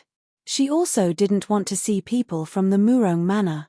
Furthermore, according to the current situation in the court, the prince that Empress Murong gave birth to is already 4 years old. Presumably, he is currently vying with a certain highness for the position of crown prince. However, it was just a brat. If His Highness really wanted to play with them, he would have played them to death long ago. How could the little prince be allowed to live? Hellion Vivian couldn't help but smile when she thought about it. She took a deep breath and stretched her body.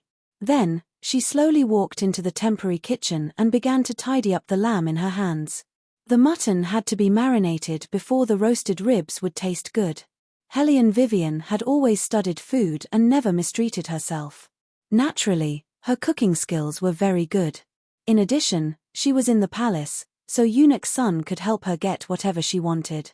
However, Eunuch Sun's smile was too enthusiastic and unrestrained. Every time he passed something to her, his face was full of excitement. This made Hellion Vivian very puzzled. However, it didn't matter. She would be able to eat fish and meat in a while. She also made spicy shrimp. She didn't know if His Highness ate shrimp. When she was in the academy, she only knew that he didn't eat eggplants. Does Beligaju eat shrimp? Hellion Vivian turned her head and asked Eunuch Sun, who was following behind her. Eunuch Sun was stunned. He thought for a while, but he couldn't remember. Probably. His Highness is a person. He is very indifferent to anything I ask him to eat. Hellion Vivian raised her eyebrows and sighed softly. I know. She would observe in a while. After the two of them finished talking, a tall and straight figure in white walked towards the palace in the dusky twilight. It was Beligaju. At this time, he was giving orders to Shadow. The little eunuch beside him was holding a lot of memorials and silently followed behind him.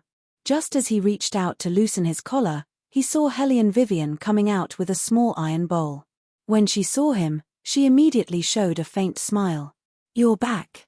Beligaju looked at Hellion Vivian and stopped. Hellion Vivian curved her thin lips. There were light flower marks on her face. Her face was full of surprise and there was no trace of moisture. Her eyes were very beautiful, so bright that people couldn't resist.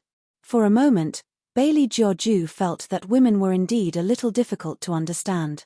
However, Beligaju was very tactful. He nodded and handed the thing in his hand to Shadow. Shadow and the little eunuch retreated after seeing this. Hellion Wei bent down and took out the lamb chops from the iron plate. Her movements were dashing as she used the iron fork and placed it directly on the iron rack. Below was a fire that was already lit. She applied a layer of oil and instantly, the aroma of the lamb filled the air. Beligaju was still staring at Hellion Vivian. Hellion Wei's little face darkened as she flipped the lamb chop over. Only then did she raise her head and look at him again. He could still be so handsome even with a broken head. She reckoned that in this world, other than a certain highness, she couldn't find a second person like him. There was a layer of white cloth wrapped around his forehead and tied directly behind his head. It did not look like he was injured. Instead, it was a new look, a bit like how he looked when he hurt his eyes previously. This made Hellion Wei recall that he was her deskmate who had gone through life and death with her. She felt a little uncomfortable. She coughed and directly reached out her hand to touch that strip of cloth, saying, if you were to touch my head or my face or something like that, I wouldn't have done this. Beligaju glanced at the back of Hellion Vivian's neck when he heard this. After she finished speaking, she lowered her head and continued to fiddle with the lamb chop. The soft hair on the back of her neck was exposed. Beligaju's fingers twitched a few times as he forcefully suppressed the thought of touching it again. He only gave a faint hum. Who said something to her that made her let go of the matter of that night? Although this little prey who didn't randomly scratch people was very obedient. However, looking at her, it seemed like she had the intention of letting go of the past with a smile. What he wanted was for her to accept him, not for her to completely let go of the matter of that night. She was quite good at digesting things internally. Beligaju sneered in his heart, but his expression didn't change as he replied, what if you didn't want to leave a scar when you hit me? Hellion Vivian raised her eyebrows. You're a grown man. You're worried about leaving a scar. She originally wanted to provoke him until he had nothing to say.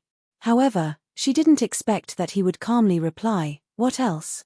Do you think you're the most handsome man in the world for nothing? Hellion Vivian. Fine, she really couldn't compare to His Highness' shamelessness. Chapter 277. Right, do you eat shrimp? Hellion Vivian cleverly began to change the topic. Beligaju nodded absent-mindedly. It didn't matter to him what he ate. Hellion Vivian raised the corner of her mouth. Then what about the eggplant? Beligaju paused for a few seconds. Although there was no expression on his face, his dark eyebrows were slightly furrowed as if he was holding back a lot of awkwardness, but he still nodded. Hellion Vivian finally knew how to distinguish what he ate and what he didn't eat. Whenever he furrowed his eyebrows, he didn't eat. Hellion Vivian curled her lips into a smile and then went to prepare her lamb. Her stomach was tight and the smell of meat was everywhere.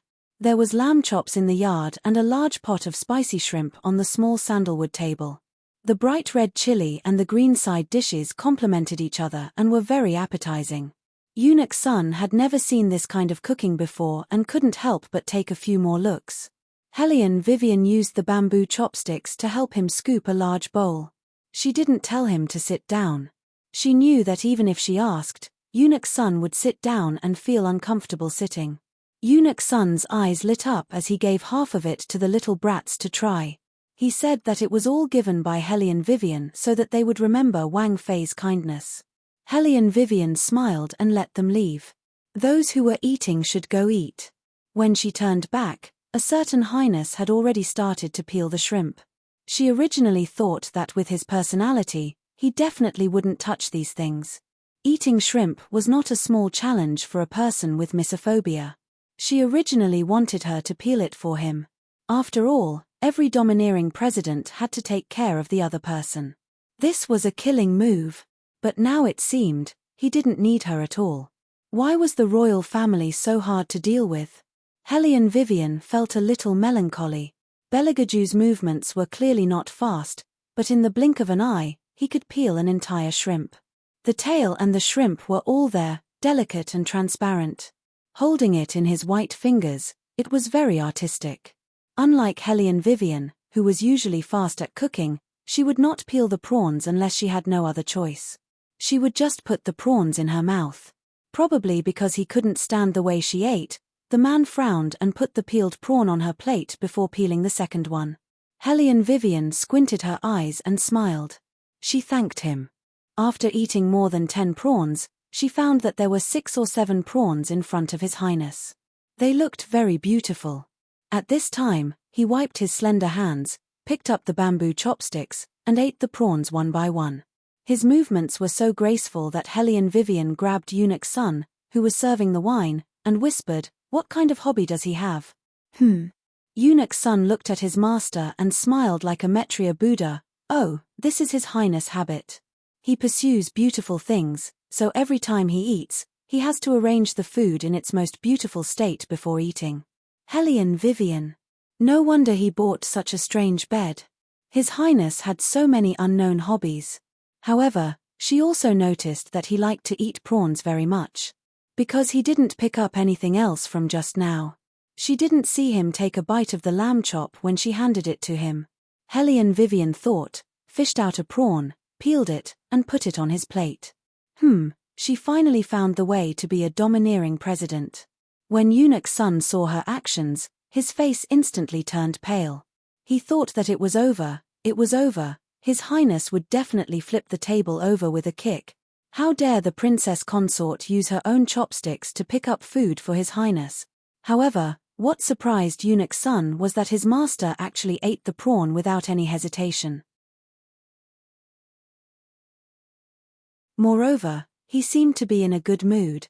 Hellion Vivian felt that the royal prince she fed was very obedient, so she peeled another prawn and put it on his plate. Actually, if it wasn't for His Highness' special identity, it would be good to keep such a beautiful young man in captivity. After eating, let's talk about the obligations of husband and wife. Belegaju leisurely wiped the corners of his mouth with a white handkerchief. His tone of voice was also light, but it didn't match the content of his words at all. Hellion Vivian raised her eyebrows at him as she peeled the prawns. Full of interest, she said, "Sure." Eunuch Sun. Was he the only one who felt that this topic was a little strange? Belegaju also smiled as he looked at Hellion Vivian with a hint of playfulness. However, the two of them still didn't manage to talk. The main reason was that the Emperor Emeritus had sent someone to ask them to go over. He said that he heard that Hellion Vivian had personally made a dish that wasn't available in the palace, so the Emperor Emeritus also wanted to try it. Hellion Vivian knew that this was just an excuse. The Emperor Emeritus probably wanted to know how she and the royal prince were doing. After all, the quarrel in the morning wasn't a small matter. The Emperor Emeritus behind the scenes was a little more benevolent than he was in front of others. Especially after seeing them come in, the smile on his face became more obvious. He was also good to Hellion Vivian. This made many people who wanted to see a joke didn't get to see the fun. Hellion Jiawa listened to the news from the palace, and the more she listened, the more her teeth itched. Madame Su's complexion was also unsightly. However, compared to Helian Jiao, she was a lot calmer. That was because she received news from Empress Murong that the servant girl from that year had already returned and would enter White Academy in another 2 or 3 days. She heard from Empress Murong that that person's beauty was almost comparable to Jiao Er's. Coupled with the fact that she was a death attendant, her martial qi was outstanding, and she had already broken through the gold rank. Compared to Helian Vivian, it was simply the difference between heaven and earth. She still wanted to be compared to others. It was estimated that in a few days, Helian Vivian's position as the third princess consort would be removed. The next step was to find a way to let that servant girl meet with the third prince. If it wasn't for the Emperor Emeritus' strict inspection, there wouldn't be such a cumbersome process and they could directly send her into the palace. However, the Emperor Emeritus didn't guard against anyone but this servant girl. She didn't know what kind of card he was playing. If it wasn't for this, how could Helian Vivian, that bitch, have such smooth sailing? Jiao, don't worry. If it's yours, it won't run away. Don't forget, you're the reincarnation of the Phoenix girl. After Madame Su took a deep breath, she put her hand on Helian Jiao's long hair. Even if you don't have a mother, the 4 elders will still support you and let you sit in the most precious position in the world. Only then did Helian Jiao stop crying. Her tone carried panic, but the day of the clan's selection for the clan leader is very near. I heard that father still wants to bring that little slut back. Mother, you definitely can't let her come back. Even more so, you can't let her return to the Helian clan and regain power. At that time, that old monk's words will come true one by one. I'm afraid that the 4 elders will doubt my identity as the Phoenix girl. Don't worry, that little vile spawn won't have a chance to come back. Madame Su patted her hand, then said in a poisonous voice, she still lacks the most important selection condition. Helian Jiao was puzzled. What condition?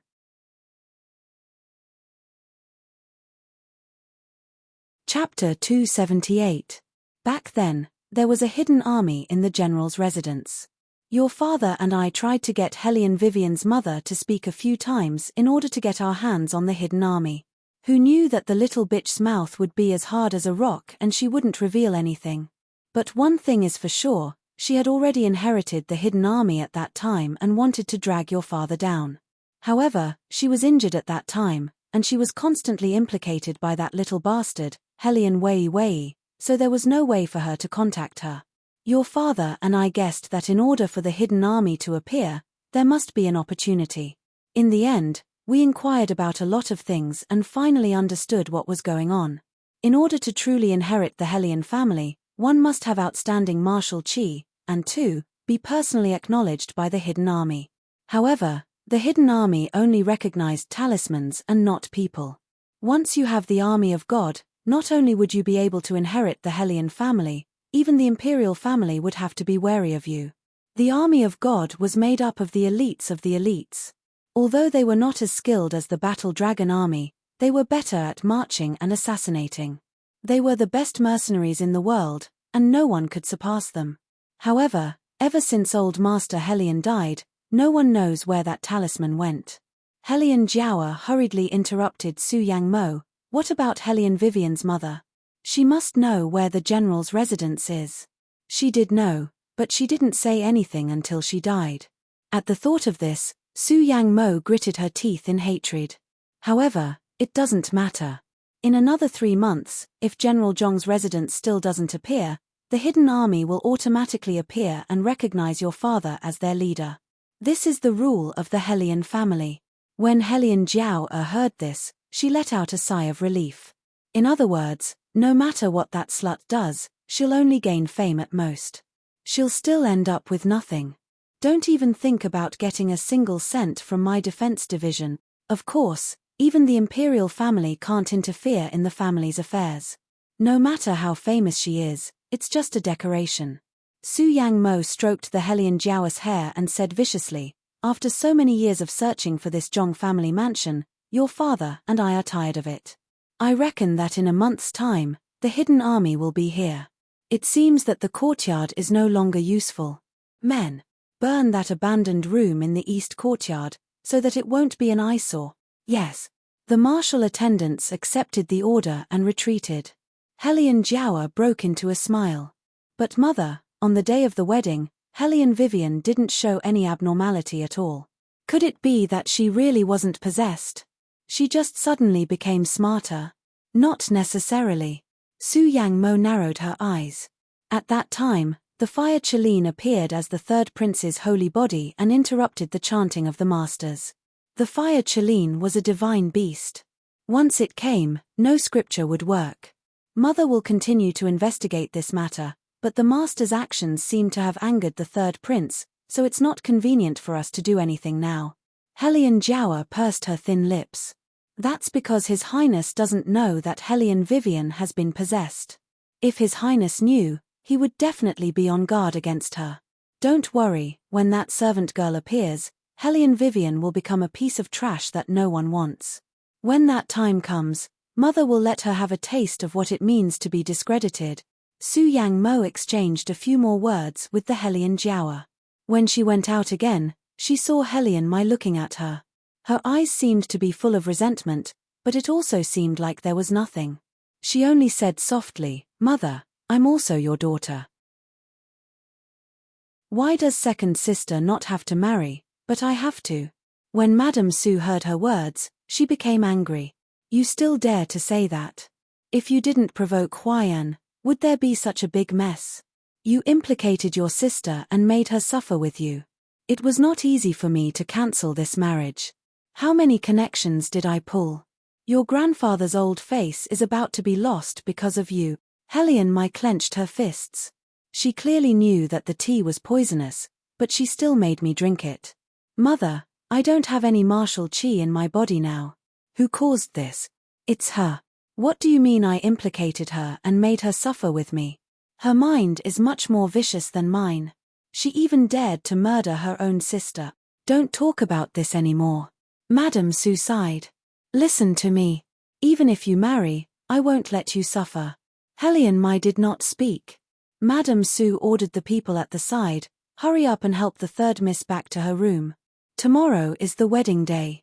How can you make such a fuss?" "The wedding day?"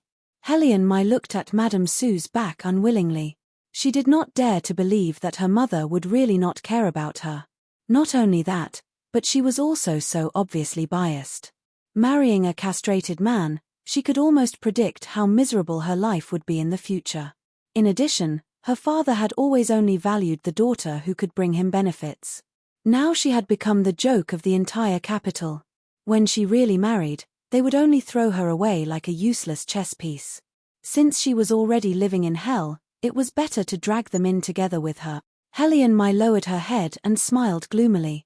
After calling her personal maid over, she whispered in her ear, "Go to the imperial palace." The sun set and the night fell. Helion Vivian looked at the note handed to her by the mercenary and narrowed her eyes.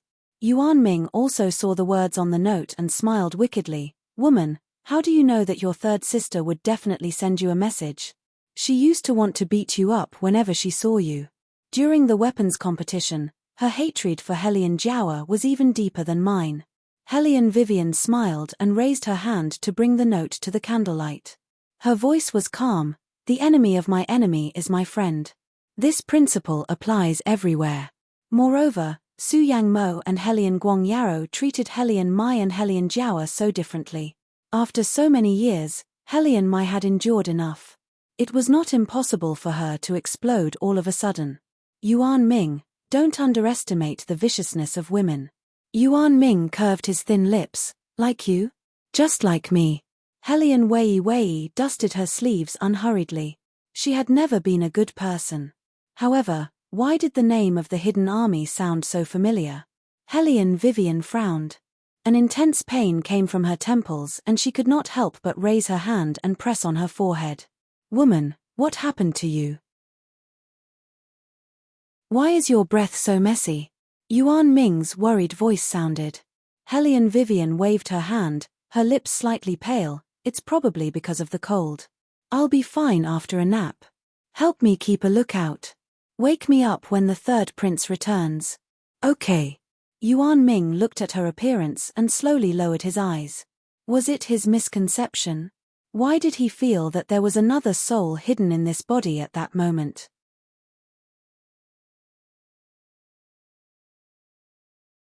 Chapter 279.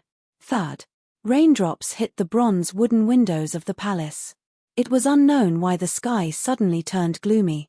The eunuchs shuttled back and forth in the side hall, knocking on the night watch. The sound was drawn out and made people feel depressed. Hellion Wei, who had gone to bed early, was not very comfortable. Because of some unknown things, even her forehead was covered in thin layers of sweat. Her head swayed left and right, as if she was shaking off the scenes in her dream. In the darkness, she walked into an abandoned courtyard with many big red lanterns. It was precisely because there were too many lanterns that the cold and lonely abandoned courtyard appeared somewhat uncomfortable under the blood-red light. Creak. A muffled sound came from beside her ear. Hellion Vivian followed the sound and looked over. Only then did she realize that this was not a big house. This was clearly the place where her mother lived when she was alive. Hellion Vivian walked in muddle-headedly. Her body did not seem to listen to her. Her body seemed to be very small. Her head was only at the same level as the sandalwood table. What was going on? Hellion Vivian walked forward. There seemed to be some noise coming from outside. She subconsciously hid under the desk.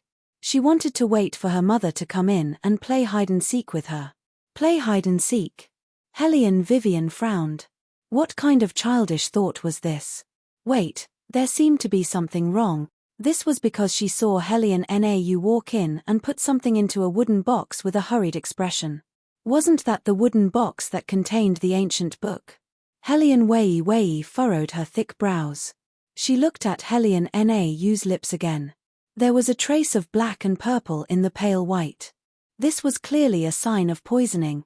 Hellion Vivian wanted to stand up and support Hellion Nau. However, she realized that this small body did not listen to her at all. It seemed that she was still complacent that her mother did not find her.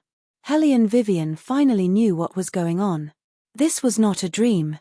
It was a memory that Hellion Vivian lost when she was very young, just when she was enlightened. The wooden door was kicked open. Hellion Yarrow walked in with a cold expression. Hand over the things and I'll spare your life. Hellion Nau supported herself with one hand on the sandalwood desk. Her body was trembling slightly, as if she was enduring great pain, but she didn't make a sound. Bang! Hellion Yarrow kicked Hellion Nau several meters away. Hellion Nau coughed heavily on the bookshelf, and blood dripped from her forehead. Are you going to tell me or not? Hellion Yarrow extended his leg and stepped on the back of her hand. Hellion Nau sneered, her eyes cold and stubborn.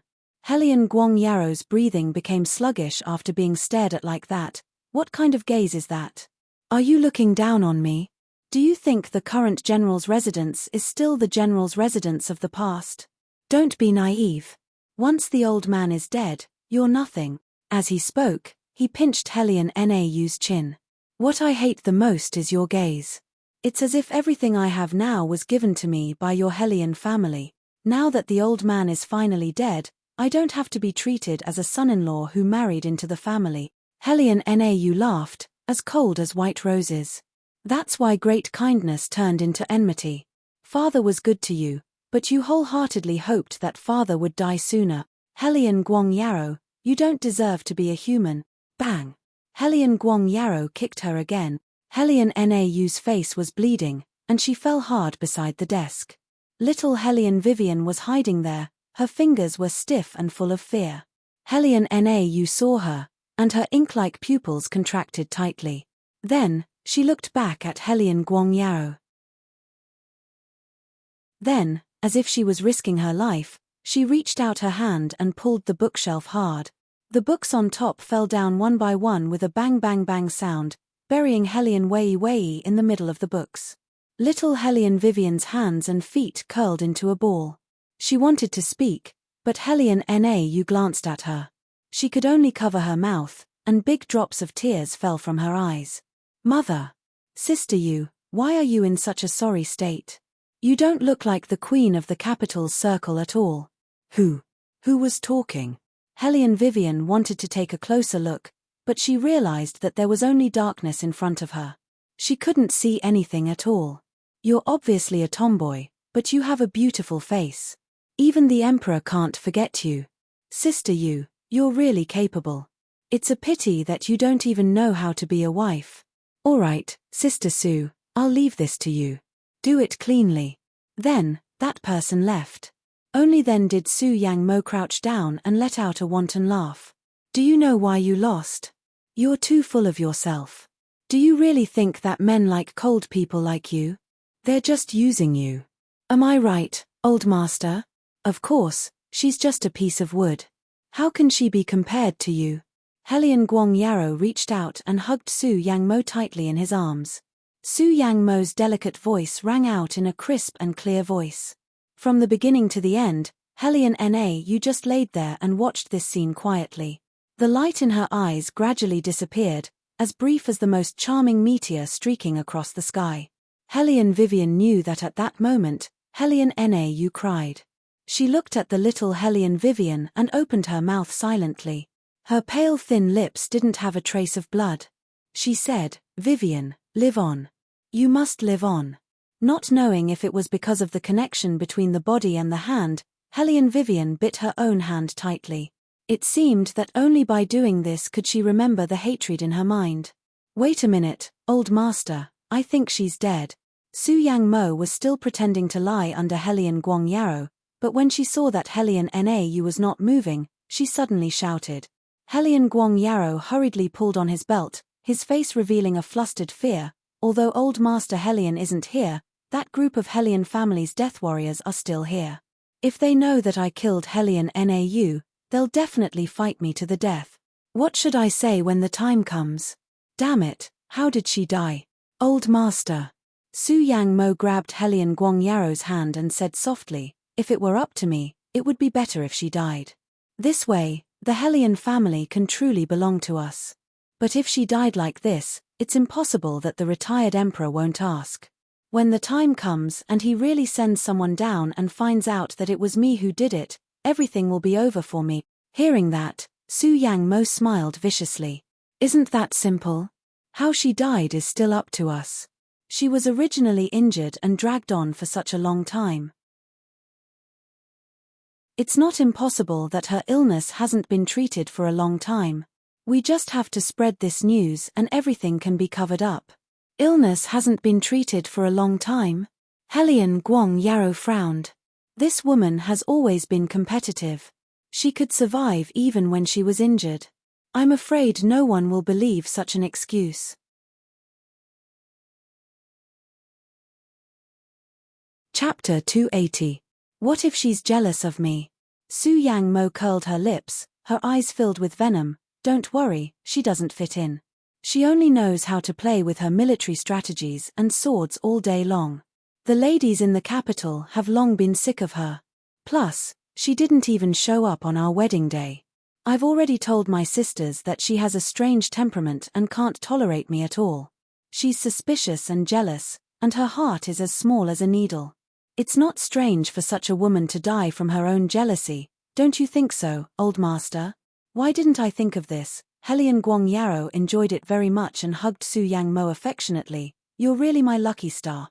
Su Yang Mo smiled gently. However, Helian Guang Yarrow was still worried about one thing. But Helian Na is gone, which means that the military seal is gone. What's the big deal? There's still that little bastard.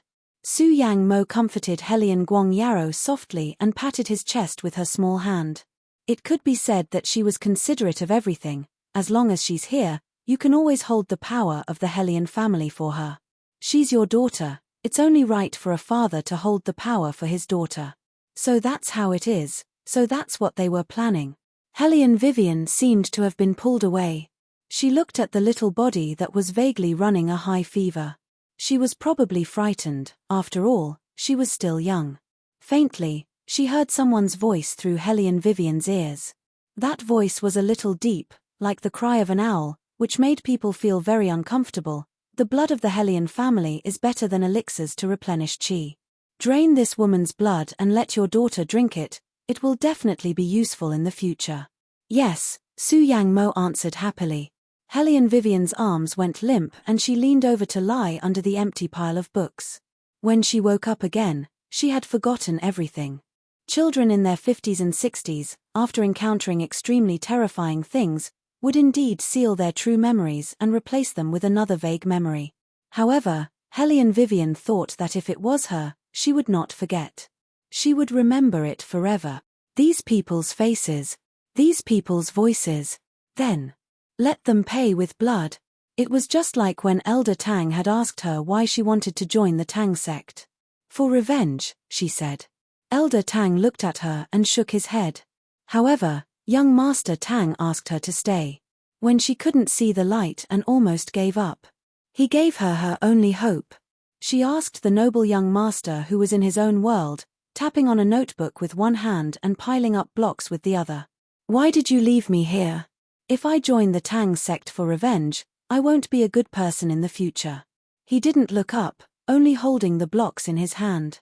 Hellion Vivian felt that it was ridiculous for her to ask such a question to an autistic child who barely spoke a few words in a year. There must be someone you love very much in your heart. That's why you won't allow anyone to hurt her. Young Master Tang put down the building blocks and raised his head. There was no emotion in his eyes. It suits the Tang sect to use unscrupulous means to protect. In order to protect, he would do anything. When Hellion Vivian opened her eyes, for a moment, she didn't know where she was. She could only stare blankly at the luxurious bed ceiling, her eyes dry. What are you thinking about? A deep voice sounded beside her ear. Hellion Vivian's eyes lit up as if she had seen a family member. Tang. However, when he turned his head, his voice stopped abruptly. Beligaju stopped wiping his hands and suddenly smiled. The corners of his mouth curved into an icy color. Tang? Tang what? Nothing, just a friend. Hellion Vivian rubbed her aching head. I thought you were him. The two of you sound very similar. Oh, just a friend. Beligaju reached out and lifted her chin. The black jade on his pinky finger flashed with a cold light. How come I didn't know that you had a friend with the surname Tang? The princess seems to have many secrets that I don't know. Hellion Vivian's heart skipped a beat. She was afraid that the other person would find out that she was a foreign soul. She gently smiled and said, It's a childhood friend. Of course you don't know. Beligaju didn't speak again. His eyes fell on Hellion Vivian's face. His body was inexplicably cold. His eyes were deep, as if there was a dangerous abyss hidden in the darkness. Hellion Vivian didn't know what he was looking at. First, she blinked. Then she found that his hair was wet. She took the white towel at hand and helped him dry his head. Beligaju's fingers paused. His hostility was finally restrained. However, his tone was still light. What are you afraid of? What am I afraid of? Hellion Vivian's voice was hoarse. I'm afraid that you will catch a cold like me. Eunuch Sun watched from the side. He took back his hand with a smile and interrupted at the right time. His Highness knew that Wang Fei was sick and rushed back in the rain. He didn't even use an umbrella. As a servant, I was worried that His Highness would catch a cold. Now that I see that Wang Fei is taking care of him, I'm relieved. Hearing this, Beligaju looked at him. Eunuch Sun's expression didn't change. Beligaju's voice was light. When has this king ever used an umbrella? Coo. Eunuch Sun was anxious. His Highness, how can you not understand? Only by saying this can the Wang Fei be moved. This is the killing move of love, do you understand? Beligaju didn't pay attention to his blinking eyes. He only gave a cold smile. It was as if he was saying, Does this king need you to teach me? Eunuch Sun's scalp went numb from his smile. He took the outer garment that his master took off and disappeared with a whoosh. When there was no one left, Beligaju reached out and grabbed Hellion Vivian's wrist. Hellion Vivian raised an eyebrow. Beligaju curled his lips into a faint smile. Since you want to help this king wipe his hair, then wipe it properly. Hellion Vivian. Isn't she wiping his hair properly? So, a moment later, she saw the man using her lap as a pillow. His smile was a little cold, but he looked very noble and leisurely. Why don't you continue? Hellion Vivian smiled. She felt like she was raising a Persian cat. She couldn't go wrong by stroking its fur. In addition, a certain highness's hair was good. That head of black hair felt like fine silk in her hand, smooth and soft. No wonder those domineering CEOs liked to rub the long hair of the people around them. Now Hellion Vivian also deeply felt it. It was just that a certain highness aura was too strong, so this scene seemed a little out of place. Hellion Vivian. When Bailey Jiaju said these words, he did not even open his eyes. His pitch-black eyelashes drooped down, making him look like a noble who was sleeping in an ancient castle. He was not amenable to human feelings. His tone was slow as he said, "You better not lie to me." Hellion Vivian nodded. Apart from the fact that she came from the 21st century, she had never lied to him. However, he was so smart. She didn't know when he would notice. You're tuning in to the Celestial War YouTube channel. Don't forget to subscribe and join us on this journey to catch the most captivating stories.